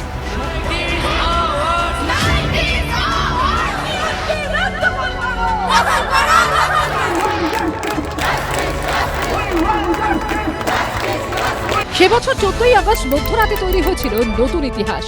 স্বাধীনতার প্রাক মুহূর্তে রাত দখল, বিচারের দাবিতে পথে নামেন অজস্র মহিলা।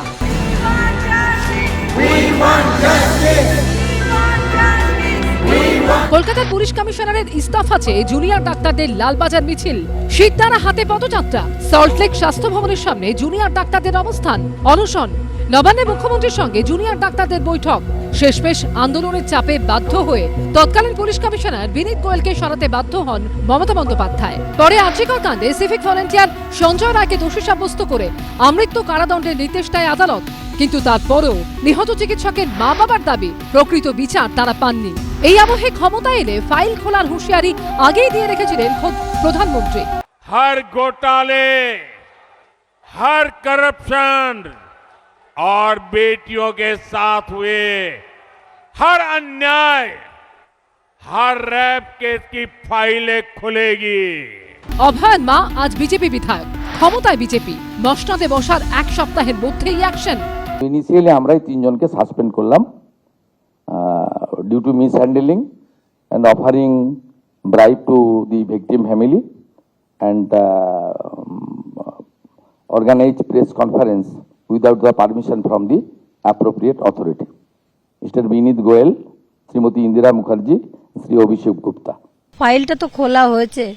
প্রধানমন্ত্রী এসে আমাকে মাথায় হাত রেখে আশ্বাস জুগিয়ে গেছিলেন, উনি সেটা দাম রেখেছেন। সত্যিই আমি যদি পানি ওই 14 তলা থেকে নবান্ন থেকে ওই আমাদের মমতা ব্যানার্জি যিনি, ওনাকে না নাড়াতে পারতাম। সত্যিই উনি তো সুপ্রিম কোর্টের রায়ও মানেন না, তাই সত্যিই কিছু করা যেত না। এরপর কি হবে? আপনারা দাবি করলেন সিবিআই আপনাদের, সিবিআই তদন্ত করলো, সিবিআই তদন্ত এখনো চলছে। এখন আপনারা আবার রাজ্য সরকারের প্রশাসনিক স্টেপে ফেরত এলেন। ফলে একটা ঘটনায় ওই অংশটা সিবিআই দেখছে আর এই অংশটা সিবিআই দেখছে না, এরকম কোন ডিমার্কেশন লাইন তো ছিল না। শেষ পর্যন্ত এই 3 অফিসারের ভূমিকা নিয়ে কি কোনো চাঞ্চল্যকর তথ্য উঠে আসবে? উজ্জ্বল মুখোপাধ্যায়, সুমন ঘরাই ও রুমা পালের রিপোর্ট, এবিপি আনন্দ। দেখুন, আপনারা দেখেছেন আরজিকর কাণ্ডের পরতে পরতে যে অন্যায়, যে অনিয়ম, যে নির্লজ্জ দুর্নীতি প্রতিদিন বেরিয়ে আসছিল, সেগুলো তুলে ধরা আমার এবং আমার সহকর্মীদের প্রায় মিশনে পরিণত হয়েছিল। খুনের অপরাধ ঢাকার চেষ্টা শুরু হয়েছিল পিও মানে প্লেস অফ অকারেন্স থেকে। একেবারে তথ্য প্রমাণ লোপের চক্রান্ত, আমাদের মনে হয়েছিল চক্রান্ত করা হয়েছে। আচ্ছা, দৃশ্যটা ভাবুন, একদিকে এই নারকীয় খুনের ঘটনাস্থলে ওই সেমিনার রুমে অন্তত 40 জন লোক ঢুকে আছে, যাদের মধ্যে অনেকেরই পরিচয় অত্যন্ত সন্দেহজনক। এবং অন্যদিকে আমার বলতেও খারাপ লাগছে, প্রায় 4 ঘন্টা অভয়ার মা এবং বাবাকে আরেকটা ঘরে বসিয়ে রাখা হয়েছে, তাদের মেয়েকে দেখতেও দেয়া হচ্ছে না। ভাবুন, তাদের বাড়ি থেকে ডেকে আনা হয়েছে সম্পূর্ণ মিথ্যে কথা বলে। প্রথমে বলা হয়েছে মেয়ে অসুস্থ, তারপরে বলা হয়েছে মেয়ে আত্মহত্যা করেছে। সেই অডিও টেপ এই অনুষ্ঠানে আপনাদের শুনিয়েছি। আর তারপর ওই সেমিনার রুমের পাশের বাথরুমটা পরিকল্পনা করে ভেঙে ফেলা এবং 14ই আগস্ট রাতে আরজিকরে সেই রহস্যজনক ভাঙচুর কার্যত কলকাতা পুলিশের উপস্থিতিতে। সুতরাং চূড়ান্ত ইচ্ছাকৃত বা অনিচ্ছাকৃত গাফিলতির যদি প্রথম 5 দিনের একটা তালিকা করা যায়, মানে ওই 9 তারিখ থেকে 14 তারিখ পর্যন্ত কি কি অন্যায় হয়েছে, সেই তালিকাটাই দীর্ঘ এবং অত্যন্ত দীর্ঘ। আজ নতুন সরকারের পদক্ষেপে 1 বছর 9 মাস পর আবার নতুন করে আরজিকর ফাইলস খোলায় কতটা আশার আলো দেখছে আমার পরের বক্তা আইনজীবী জয়ন্ত নারায়ণ চট্টোপাধ্যায়। জানবো। সুমন, আমি তো বিশ্বাস করি বাঙালি দুরকম, প্রভাবশালী আর পকেট খালি। পকেট খালি বলে ধনঞ্জয়ের সাজা হয়, প্রভাবশালী বলে কামদুনির অপরাধীদের সাজা হয় না, অভয়ার অপরাধীদেরও সাজা হয় না, যারা অপরাধকে লোপাট করার দায়িত্ব নেয় তাদেরও সাজা হয় না। তুমি একটা কথা বললে, দের আয়ে দুরাস্তায়, আমি একটা হিন্দিতে প্রবাদ বলি, ভগবানকে ঘর দের হায় পর আন্ধের নেই। তোমার কাছে আজকে লুকোতে আমার কোনো দ্বিধা নেই, যে মানে আজকে স্বীকার করতে আমার আর কোনো দ্বিধা নেই যে আমি আর শীর্ষেন্দু সিংহ রায় এই ঘটনার পর আমরা অভয়ার মা বাবার কাছে গিয়েছিলাম, তাদের সাথে আমরা কথা বলি এবং আমরাও বলি যে আমরাও মামলায় থাকতে চাই। ঘটনাচক্রে তখন তো অনেক বড় বড় বড় বড় সব আইনজীবীরা তারা এলেন এবং অভয়ের মা যখন আমাকে বললেন আমরা এই মামলায় এলাম যে তিনি ভোটে দাঁড়াতে চান, আমি বললাম হ্যাঁ আপনি দাঁড়ান, কারণ সত্যি কথা জুডিশিয়ারি ওনাকে তখনও অবধি সুরাহা দিতে পারেনি, এ কথা স্বীকার করতেই হবে। মহামান্য সুপ্রিম কোর্ট কেন এই মামলা নিয়ে গেলেন কলকাতা হাইকোর্ট থেকে, কেন মাসের পর মাস দেরি করানো হলো, কেন কলকাতা হাইকোর্ট এই মামলা তলিয়ে যায়, আবার কেনই বা মাননীয় চলে যেতে পারেন সুপ্রিম কোর্টে মামলা করতে পারেন হাত কচলে কচলে, অথবা উনি গতকালকে হাজির হয়ে যেতে পারেন আদালতে, ওই প্রভাবশালী আর পকেট খালির তত্ত্ব। যে কথা আমি তোমাকে বলতে চাইবো যে সাধারণ মানুষ, আমি যখন বাসে উঠেছি, ট্রেনে উঠেছি বা রাস্তায় বেরিয়েছি, বিয়ে বাড়িতে গেছি, আমাকে জিজ্ঞাসা করেছেন অভয়ার মামলাটা কি শেষ হয়ে গেল, কোনো কি রাস্তা নেই? সারা পৃথিবীর মানুষ এই মামলার দিকে তাকিয়ে আছেন, তারা চান জাস্টিস জাস্টিস। আমি বলেছি হ্যাঁ হবে, অভয়ের মামলা সুরাহা সম্ভব। আমরা মহামান্য কলকাতা হাইকোর্টে মামলা করেছি, আমরা অন্তত 38টা পয়েন্ট তুলে ধরেছি, 4টে সাপ্লিমেন্টারি অ্যাফিডেভিটের মাধ্যমে মহামান্য বিচারপতি মান্থার রাজাশেখর মান্থার ঘরে মামলার ডিভিশন বেঞ্চে মামলাটা ছিল। আমি তোমাকে পরপর শুধু কতগুলো পয়েন্ট বলি কি কি আমরা দিয়েছি। প্রথম হচ্ছে লাস্ট সিন টুগেদার থিওরি একদম অ্যাপ্লাই করানো হয়নি, মানে সাধারণ মানুষের ক্ষেত্রে কিন্তু হয় কার সঙ্গে তাকে শেষ দেখা গেছে, কাদের সঙ্গে লাস্ট ডিনার করেছেন, এই তত্ত্বটা পুরো এড়িয়ে গেছে সিবিআই। অবিশ্বাস্য, প্রথমে কলকাতা পুলিশ, তারপর সিবিআই। ছবিতে আছে বেডশিট বারবার বদলে গেছে, একবার নীল হয়েছে, একবার আকাশী হয়েছে, একবার সবুজ হয়েছে। চটি, দুটো চটি পাশাপাশি রাখা আছে, কাউকে যদি রেপ করে, একজনও যদি করে, সে চটি তো মানে ছড়িয়ে পড়বে, কেউ পাশাপাশি সাজিয়ে রেখে দিয়েছে কেন? প্ল্যাটফর্ম, কখনো দেখা যাচ্ছে একটা প্ল্যাটফর্মের উপরে শোয়ানো, কখনো একটা গদির উপরে শোয়ানো। ছবিতে দেখা যাচ্ছে মেয়েটার পা দুটো একদম straight line, which is abnormal. একটা মেয়ের পা ওভাবে স্ট্রেট লাইন হয়ে যেতে পারে না, তার মানে শরীরের বিভিন্ন অংশ অনাবৃত। পরের ছবিতে দেখা যাচ্ছে পুরো সুন্দর করে ঢেকে রাখা হয়েছে। সিসিটিভি ফুটেজে আমরা দিয়েছি মহামান্য আদালতে যে একদিনে 1 ঘন্টায় 62 জন লোককে দেখা যাচ্ছে তারা ঘুরছে, তাদের খালি গা, কেউ হাফ প্যান্ট পরা, কেউ গামছা পরা, তাদের আইডেন্টিফাই করা হয়নি। পুলিশ মনে করলো না এই লোকগুলোকে আইডেন্টিফাই করা দরকার, কারা ওই ফ্লোরে ঘুরছিল। 62 জন। শেষ হয়নি সুমন, আমরা ডক্টর একে গুপ্তা, আমরা সবাই তাকে খুব শ্রদ্ধা সম্মান করি, একটার পর একটা ব্রেক থ্রু করেছেন। ডক্টর একে গুপ্তার ওপিনিয়ন নেওয়া হয়েছে, তিনি বলেছেন যে এই ঘটনা থেকে বা ভিডিও দেখে তিনি বলেছেন একাধিক লোকের উপস্থিতি ছিল, তবু সিবিআই সেটা তাতে কর্ণপাত করেনি। আমি জাস্ট রিপিট করছি, ডক্টর অজয় কুমার গুপ্ত মনে করছিলেন যে একজনের পক্ষে এই ধর্ষণ এবং খুন করা সম্ভব নয়, মাল্টিপল পারসনের উপস্থিতি ছিল, তিনি ওপিনিয়ন দিয়েছেন, তবু সিবিআই তাতে কর্ণপাত করেনি। যে আইআইটির একটা ছবি দেখিয়ে আমরা এখানে অনুষ্ঠান করেছিলাম, আলটিমেটলি আজকে দেখা যাচ্ছে যে ডক্টর গুপ্ত যা বলেছেন হুবহু তাই, এবং সেখানে হয়েছিল একটা বিশেষ কেমিক্যাল মাখিয়ে দিয়েছিল, যার জন্য সেই জায়গাগুলো পচেনি, কিছু জায়গা পচেছিল, কিছু জায়গা পচেনি। মানে আইআইটি সেই ছাত্ররা কি ব্রুটাল, কি ক্রুয়েল, কিন্তু ইন্টেলিজেন্ট। যাই হোক, এরপরে ইনকোয়েস্ট রিপোর্টে যে ইনজুরিগুলি পাওয়া গেছে তার সঙ্গে পোস্টমর্টেম রিপোর্টে কমসে কম 10টা ভাইটাল ইনজুরি অ্যাবসেন্ট। তুমি ভাবতে পারছো, ইনকোয়েস্ট রিপোর্টে ইনজুরিগুলি রয়েছে, পোস্টমর্টেম রিপোর্টে ইনজুরিগুলি নেই, সিবিআই কর্ণপাত করলো না। প্লেস অফ অকারেন্স চেঞ্জ করা হয়েছে বারবার, ওসি অ্যারেস্ট হলো, কিন্তু কেন হলো? যদি অ্যারেস্ট হয়েই থাকে তাহলে নিশ্চয়ই একটা পারপাস ছিল, তাহলে তাকে কেন তার বক্তব্যের উপরে ভিত্তি করে অন্য কাউকে অ্যারেস্ট করা হলো না? মহামান্য বিচারপতি এবং তিনি যদি সত্যি প্রমাণ লোপ করে থাকেন যেটা তার বিরুদ্ধে অভিযোগ, কার নির্দেশে করেছিলেন? টালাখানার ওসির তো কোনো ভেস্টেড পার্সোনাল ইন্টারেস্ট থাকতে পারে না। দেখো, সিবিআই বললো কে? সিবিআই মানেই সিবিআই সব ঠিক করছে তা আমরা বলি না। মহামান্য বিচারপতি মান্থা এপ্রিল মাসে তার অর্ডারে বলেছিলেন সিবিআই চাইলে সঞ্জয় রায়কে কাস্টডিতে গিয়ে জেরা করতে পারে, কিন্তু তারা করেনি, সিবিআই করেনি, সিবিআই কর্ণপাত করছে না, কারণ আমরা বলতে পারবো না। আমি তোমাকে বলবো সুমন, যদি কমিশন আমাদের কাছ থেকে, মানে আমি আর শীর্ষেন্দু, আমাদের এছাড়াও আমাদের জুনিয়র সমস্ত সবাই রয়েছি আমরা, যদি আমাদের কাছ থেকে কোনো সহযোগিতা চান তাহলে আমরা অবশ্যই সহযোগিতা করব। তোমাকে আরেকটা কথা বলে শেষ করব যে কেন করা হবে। সমীরদার একটা কথার সূত্র ধরে বলি, ইনিই তো প্রথম বলেছিলেন আমি গুন্ডা কন্ট্রোল করি, ইনিই তো ভবানীপুরে ছুটেছিলেন অভিযুক্তদের ছাড়াতে। তারপর একটা বিশেষ কথা সবাই সবসময় বলছে, আইন আইনের পথে চলবে, আইন আইনের পথে চলবে, অথচ একটা মামলাতেও যেখানে প্রভাবশালীরা জড়িয়ে সেখানে হয় পিপি অ্যাবসেন্ট, নয় যেখানে পুলিশ কাস্টাডি চাওয়ার কথা সেখানে পুলিশ কাস্টাডি চাওয়া হলো না, জেল কাস্টাডি চাইলো। পুলিশ অফিসাররা যা যা বলছেন তা যে কারো নির্দেশে বলছেন এটা বুঝতে বাকি থাকে না। একজন আইপিএস অফিসার কেন বলবেন, কেন মিথ্যাচার করবেন?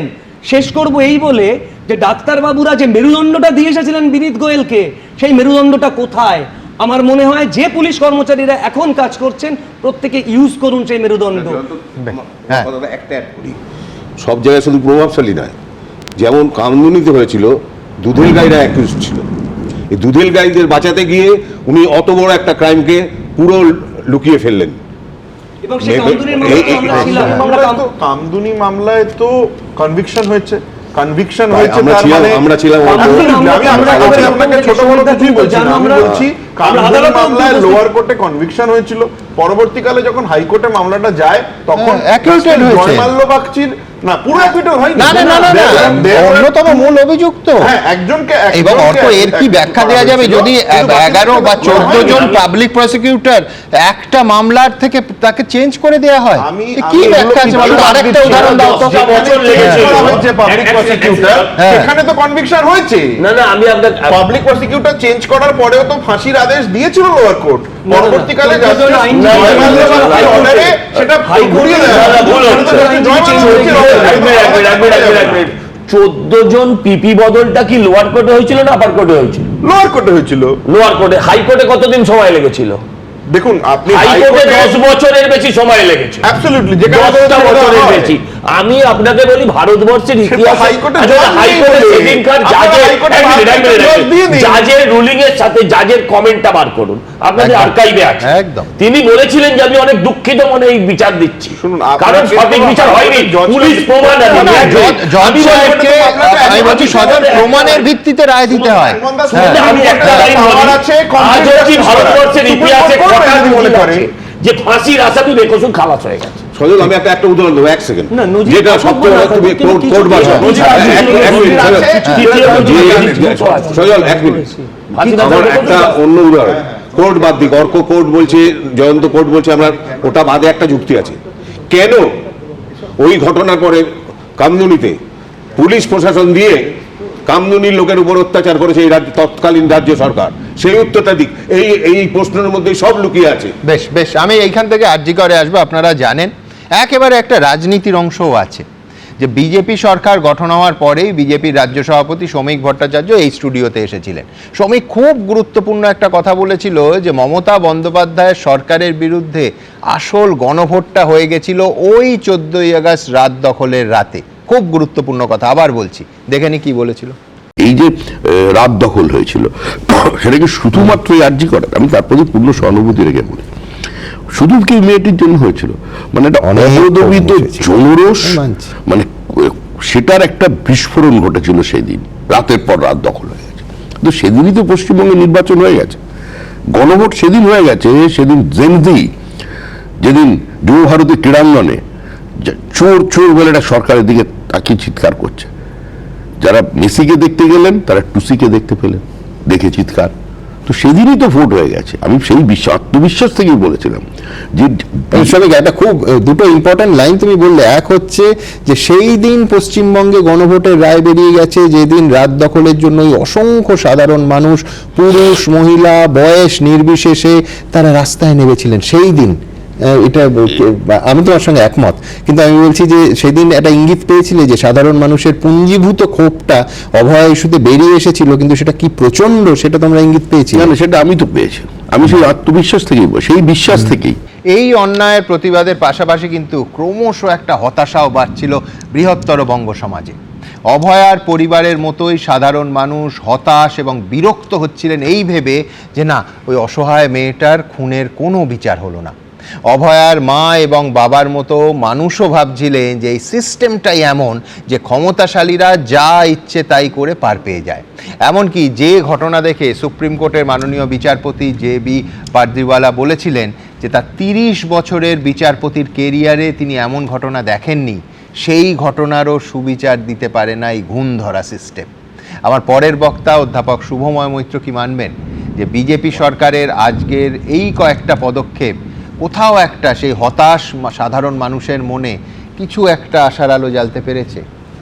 হ্যাঁ সুমনবাবু, মানে সেদিন শ্রমিকবাবুর ইন্টারভিউটা দেখছিলাম আর কি, এবং সেখানে উনি যখন এটা বলেন তখন আমার মনে পড়ে যায় যে সেই 14ই আগস্ট রাতের কথা। আপনার এখানে অনুষ্ঠানের পর গাড়ি নিয়ে আমরা খুব একটা এগোতে পারিনি এবং সিথি মোড়ের কাছাকাছি চত্বরে বিশ্বনাথ দা এবং আমাকে নেমে পড়তে হয়, এবং তারপর পুরো রাস্তায় একটা মিছিলের উল্টো দিকে হাঁটতে হয়, অর্থাৎ কোনো রাজনৈতিক দল নেই এবং সেই জায়গায় রাস্তা একটা মিছিলের জনস্রোতের উল্টো দিকে হাঁটা, বাড়ির দিকে যাব বলে এই ধরনের একটা মিছিল আমার জীবনে আমি কখনো দেখিনি।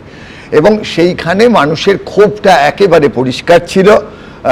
বিজেপির জয়কে এতটুকু ছোট করার কারণ নেই, তারা তাদের মতো লড়াই করেছেন, সংসদীয় পদ্ধতিতে জিতেছেন, কিন্তু আমি বলবো সেই মানুষগুলোর কাছে রাজনৈতিক দল হিসেবে বিজেপি একটি উপকরণ হিসেবে সামনে এসেছে।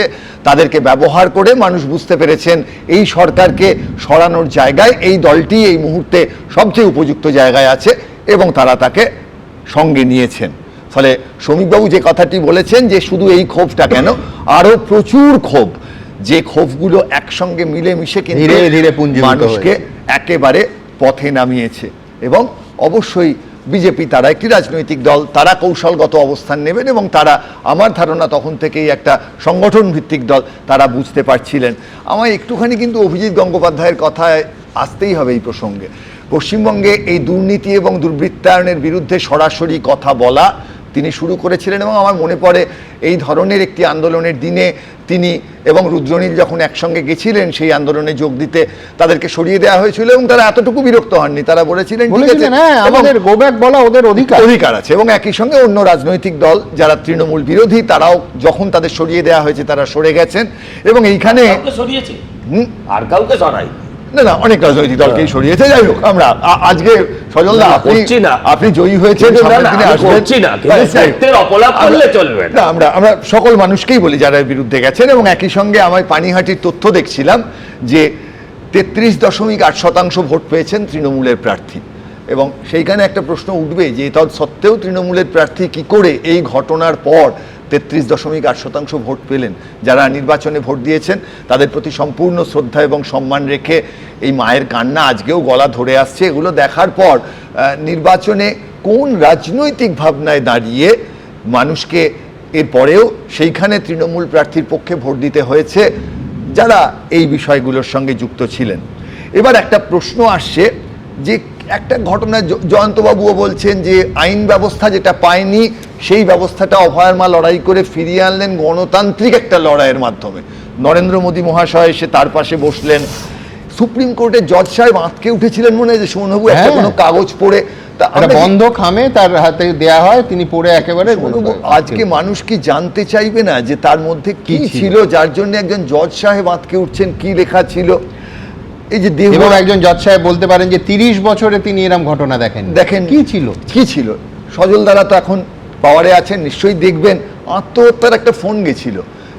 এই ফোনটা তো ট্র্যাক করা বেশ সহজ বলে আমার মনে হয়, যে কে ফোন করলেন, কার নির্দেশে আত্মহত্যার কথা বললেন। ফলে আমাদের কাছে যে প্রশ্ন, প্রচুর প্রশ্ন আছে, সহজ প্রশ্ন, কে বা কারা মেরেছিল, কেন মেরেছিল, কে বা কারা প্রমাণ লোপাট করেছিল, কেন করেছিল, আমাদের সহজ প্রশ্ন। এবং আগামী দিনে নিঃসন্দেহে যেভাবে তদন্ত শুরু হয়েছে এই প্রশ্নগুলোর উত্তর আসবে। সার্ভিস প্রোভাইডার কতটা কি দিতে পারবে, বিশেষ করে হোয়াটসঅ্যাপের যে জায়গাটা টেকনিক্যালি কিন্তু খুবই শক্ত। এবং সরকারি অফিসারদের কাছে একটা বার্তা তো যাচ্ছে যে সরকারের হয়ে কাজ করতে গেলে অনেক সময় রাজনৈতিক দলের নেতা নেত্রীদের কাছাকাছি পৌঁছতে হয়, কিন্তু একটা দূরত্ব যে মেনটেন করতে হয়, এবং আমার ধারণা এই নতুন সরকার সেই জায়গাটার কথা ভাববে। আমার সজলদার কাছে একটু অ্যাড করতে চাই, একটা কথা আপনি একটা বলেনি যেটা আপনি ডিফার করবেন। আমার সজলদার কাছে একটাই আবেদন, একদম মানে করজোরে, আপনারা ক্ষমতা এসছেন সজলদা, ফলে আইন আপনাদের হাতে। আইন আমাদের হাতে নয়, আইন সংবিধানের হাতে। সংবিধানের হাতে পুরো মেনে নিলাম। আর উল্টো করে ঝোলানোর দরকার কি? আইনের পথে চলুক, তার নিরিখে বিচার হোক সজলদা, এবং আপনারা তো সঠিক পথে এগোচ্ছেন। আর উল্টো করে আমি ঠিক আছে সোজা করে ঝোলানো হবে। আমি একটু অ্যাড করি, আপনি ঠিকই বলেছেন যে এই ঘটনার পরেও 33% ভোট কি করে পেল এই প্রশ্নটা আমার মনেও জাগে, আমার মনে এর সঙ্গে জাগে সাইবাড়ির ঘটনার পর বর্ধমান লাল দুর্গ কি করে হতে পারে। আমার এই প্রশ্নটা জাগে 17 জন সন্ন্যাসীকে কলকাতা শহরে জ্যান্ত জ্বালিয়ে দেওয়ার পর কলকাতা শহর সিপিএম এর হাতে কি করে থাকে। অনিতা দেওয়ানকে খুন করে রেপ করার পর মুখ্যমন্ত্রী যখন বলেন এই ঘটনা তো কতই ঘটে, তারপরেও মুখ্যমন্ত্রী জ্যোতি বোস দেবাদিদেব কি করে থাকে, কুণাল ঘোষ এত কিছুর পরেও কি করে যেতে, এই প্রশ্নগুলো সবই আচ্ছা শুভময়দা উত্তর দেবেন, তার আগে আমি দ্রুত বলি এই বিষয় ঠিক আমি একটু প্রশ্নটাকে উল্টো দিক থেকে দেখি, একটু প্রিজমটা পাল্টাই। সেটা হচ্ছে যে রাজনৈতিক দল যখন একটা নারকীয় ঘটনার পর জিতে যায় তাহলে কি আমরা ধরে নেব যে মানুষ সেই ঘটনার প্রেক্ষিতে রায় দিয়েছে? তাহলে তো হাথরাস উন্নাওয়ের পর যখন সব স্তরে পঞ্চায়েত থেকে শুরু করে বিধানসভা লোকসভা সব স্তরে বিজেপি প্রতিনিধিরা যেতে, তাহলে বলতে হয় হাথরাস বা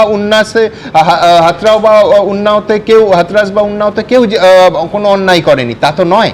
সেই জন্য বারবার আপনাদের মনে থাকবে যখন তৃণমূল প্রতিনিধিরা বলতেন যে কি হয়েছে, কামদুনি হয়েছে, কি হয়েছে, আমাদের ভোটের শতাংশ ক্রমশ বাড়ছে, প্রায় 50% হয়েছি, সেদিনও প্রতিবাদ করেছি। তার কারণ একদম নারকীয় ঘটনাকে কোনো ভোট দিয়ে ভোটের অঙ্ক দিয়ে জাস্টিফাই করা যায় না, ঘটনাই নিশ্চয়ই। একটা কথা বলি, এই আরজি করের ঘটনার পর এই রাজ্যে 5টা উপনির্বাচন হয়েছিল, সেই 5টা উপনির্বাচনে ভোট হয়, খুব গুরুত্বপূর্ণ সজলদা। উপনির্বাচনে তার মানে ভোট হয় না। একটা আমাদের দেশ, একটা গণতন্ত্র আছে, কেন্দ্রে সরকার আছে, তারা সেই ভোটটা কেন এত দিন ধরে এই ধরনের ভোট হতে না দেয়া, এই ঘটনাটাও তো ঘটেছে। আমরা তো এবার ভোট দিতে পেরেছি, এই যে ভোট দিতে পারার জায়গাটা যেমন একটা কৃতিত্ব দিচ্ছে নির্বাচন কমিশনকে, রাজনৈতিক দলগুলোকে এটা কিন্তু ভোট দিতে হবে।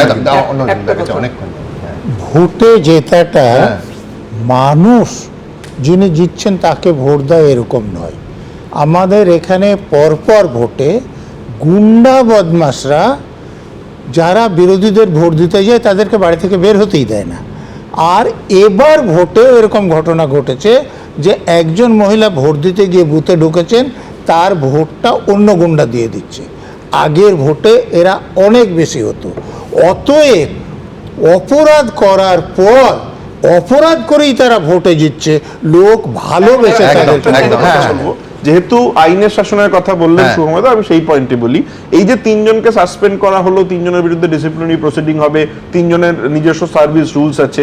আমি যতদূর প্রাইমা ফেসি উকিল হিসেবে বলছি, রাজনৈতিক দল না, সাধারণ উকিল হিসেবে বলছি, আমি আগেই সেটা বলেছি যে আমি ওদের উকিল নই, কিন্তু এদের বিরুদ্ধে আপনি যদি একটা ডিসিপ্লিনারি প্রসিডিং এ নিয়ে যাওয়ার চেষ্টা করেন, সেটা কিভাবে করবেন এটা কিন্তু সত্যি রাজ্য সরকারকে আলটিমেটলি, যেহেতু আপনাদের আর্কাইভে থাকে সেই জন্যই বলে যাচ্ছি, আমরা নিশ্চয়ই নজর রাখবো যে এটা আলটিমেটলি ম্যাচিওর কতটা করবে, না সিবিআই এর ইনভেস্টিগেশনের মতো সেই ইমম্যাচিওরিটিতেই রয়ে যাবে, এটা কিন্তু একটা প্রশ্ন থেকে যাচ্ছে। আমি বলছি আদর্শগতভাবে আপনার কি মনে হয়? আমি বলছি কেন, রিজওয়ানুর ঘটনার পর যখন মমতা বন্দ্যোপাধ্যায় এই যুক্তি দিয়েছিলেন যে এদের চেয়ারে রেখে কি করে এদের বিরুদ্ধে তদন্ত হতে পারে, সেই যুক্তিটা কোনো সারবত্তা ছিল বা নন সাসপেনশনের ব্যাপারে একটি কথাও বলছি না। আমি কেন বলছেন আমি জানতে চাইছি, আমি তো আমার পয়েন্টটা আপনাকে আমি তুলে দিচ্ছি। আইনজীবীরা আছেন, সুপ্রিম কোর্টের পরিষ্কার জাজমেন্ট আছে যে একই সঙ্গে ফৌজদারি মামলা এবং ডিসিপ্লিনারি প্রসিডিং একই বিষয়ের মধ্যে একসঙ্গে চলতে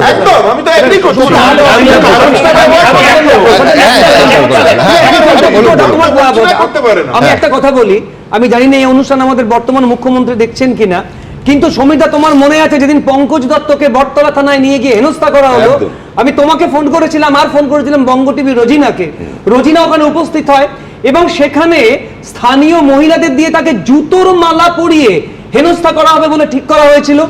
রোজিনার বঙ্গ টিভির সামনে ওই মহিলারা বলে দেন, স্থানীয় মহিলা নয়, পুলিশ খবর দিয়ে নিয়ে এসেছে, তারা ইভেন জানতেনও না যে কাকে কিভাবে হেনস্থা করছে।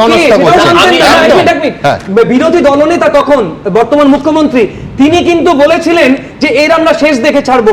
আমি চাই ওই অফিসারের বিরুদ্ধে পদক্ষেপ নেওয়া হোক। আমি আপনাকে একটা প্রশ্ন করতে চাই, এই যে 3টে সাসপেনশন, এই 3টে সাসপেনশনে আর একজন আপনি বাংলার মানুষ হিসেবে আপনি খুশি না অখুশি?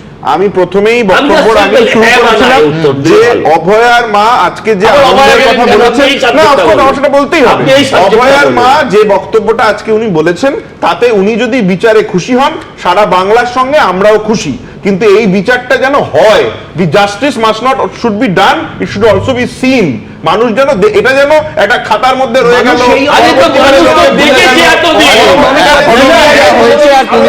তৎকালীন সরকার এবং তার পুলিশের যা ভূমিকা, মানুষের হতাশাটা তো সেখানে। হ্যাঁ, উনি অফিসিয়াল তৃণমূল, কিন্তু আপনারা কি বলছেন? Facebook, YouTube, x, Insta, thread সমস্ত জায়গায় আমরা কিছু প্রশ্ন তুলে দিই, কত শতাংশ মানুষ কি বলছেন?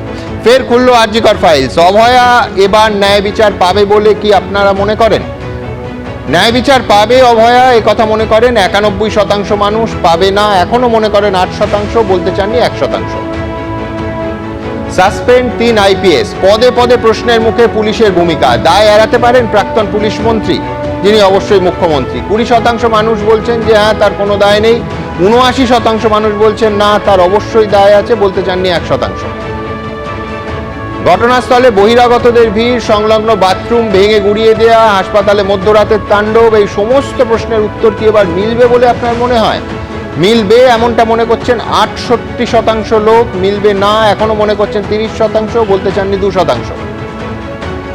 আরজিকর কাণ্ডে এবার খতিয়ে দেখা হবে ফোন কলের রেকর্ড, হোয়াটসঅ্যাপ চ্যাট, দেখা হবে প্রাক্তন মুখ্যমন্ত্রীর ভূমিকাও। তদন্তের জাল কি পৌঁছবে বড় মাথা অবধি? বড় মাথা অবধি পৌঁছবে এমনটা মনে করছেন 76% মানুষ, পৌঁছবে না মনে করছেন 20%, বলতে চাননি 4%। আমি এইখান থেকে সরাসরি আসবো, আরেকটি প্রশ্ন আছে। মুখে লিউকোপ্লাস্টের জামানা শেষ, 1.5 দশক পর বিজেপির জামানায় অবশেষে বিধানসভায় প্রাপ্ত মর্যাদা কি পেল বিরোধীরা? এই প্রতিবেদন খানিকক্ষণ পরে আপনাদের দেখাবো। 58% মানুষ মনে করছেন যে বিরোধীরা মর্যাদা পেল প্রাপ্য, এবং 41% মনে করছেন এখনো বিরোধীরা মর্যাদা পায়নি, 1% মানুষ বলতে চাননি। মন্তব্যে আসবো।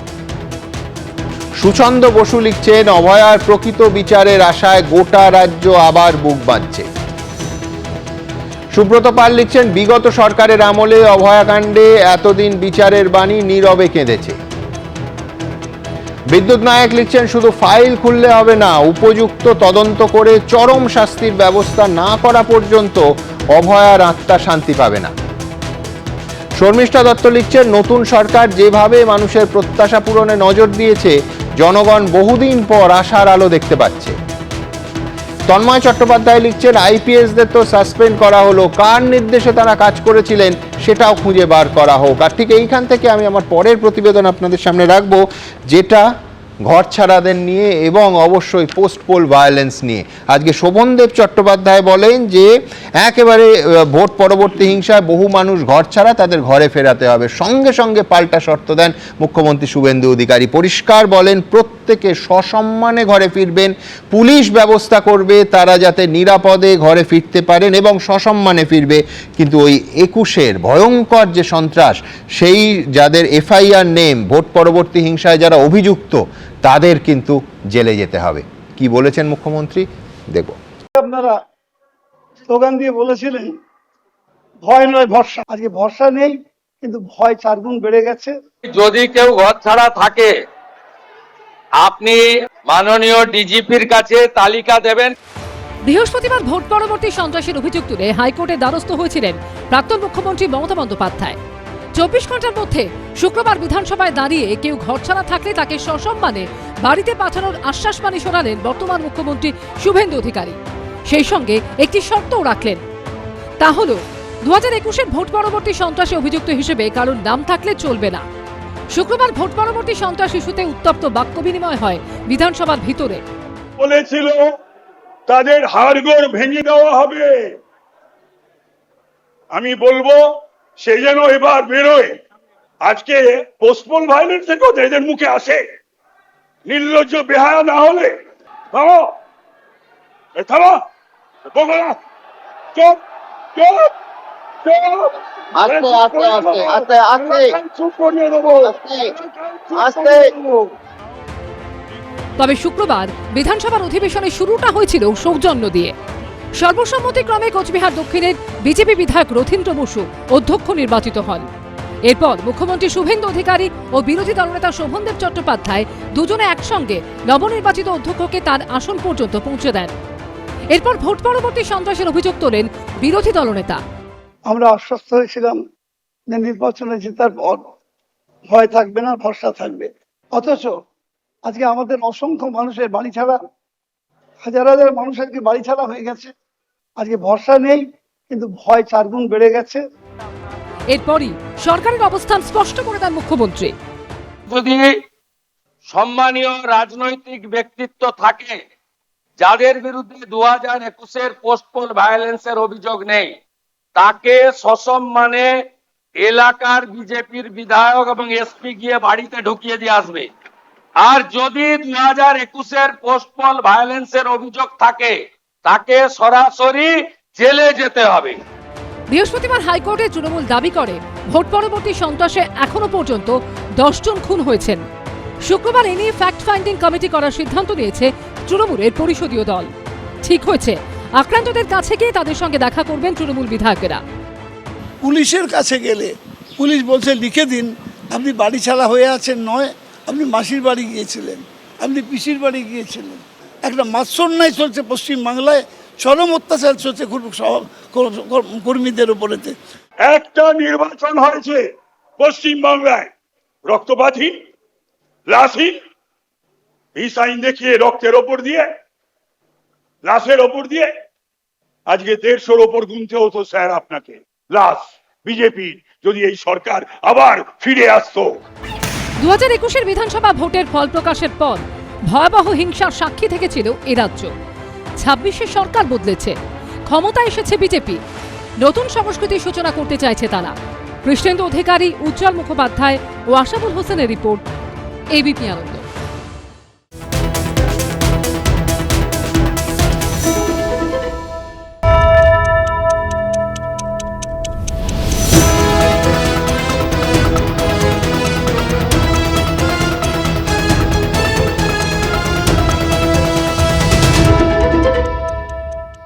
এবিপি আনন্দ, এগিয়ে থাকে, এগিয়ে রাখে।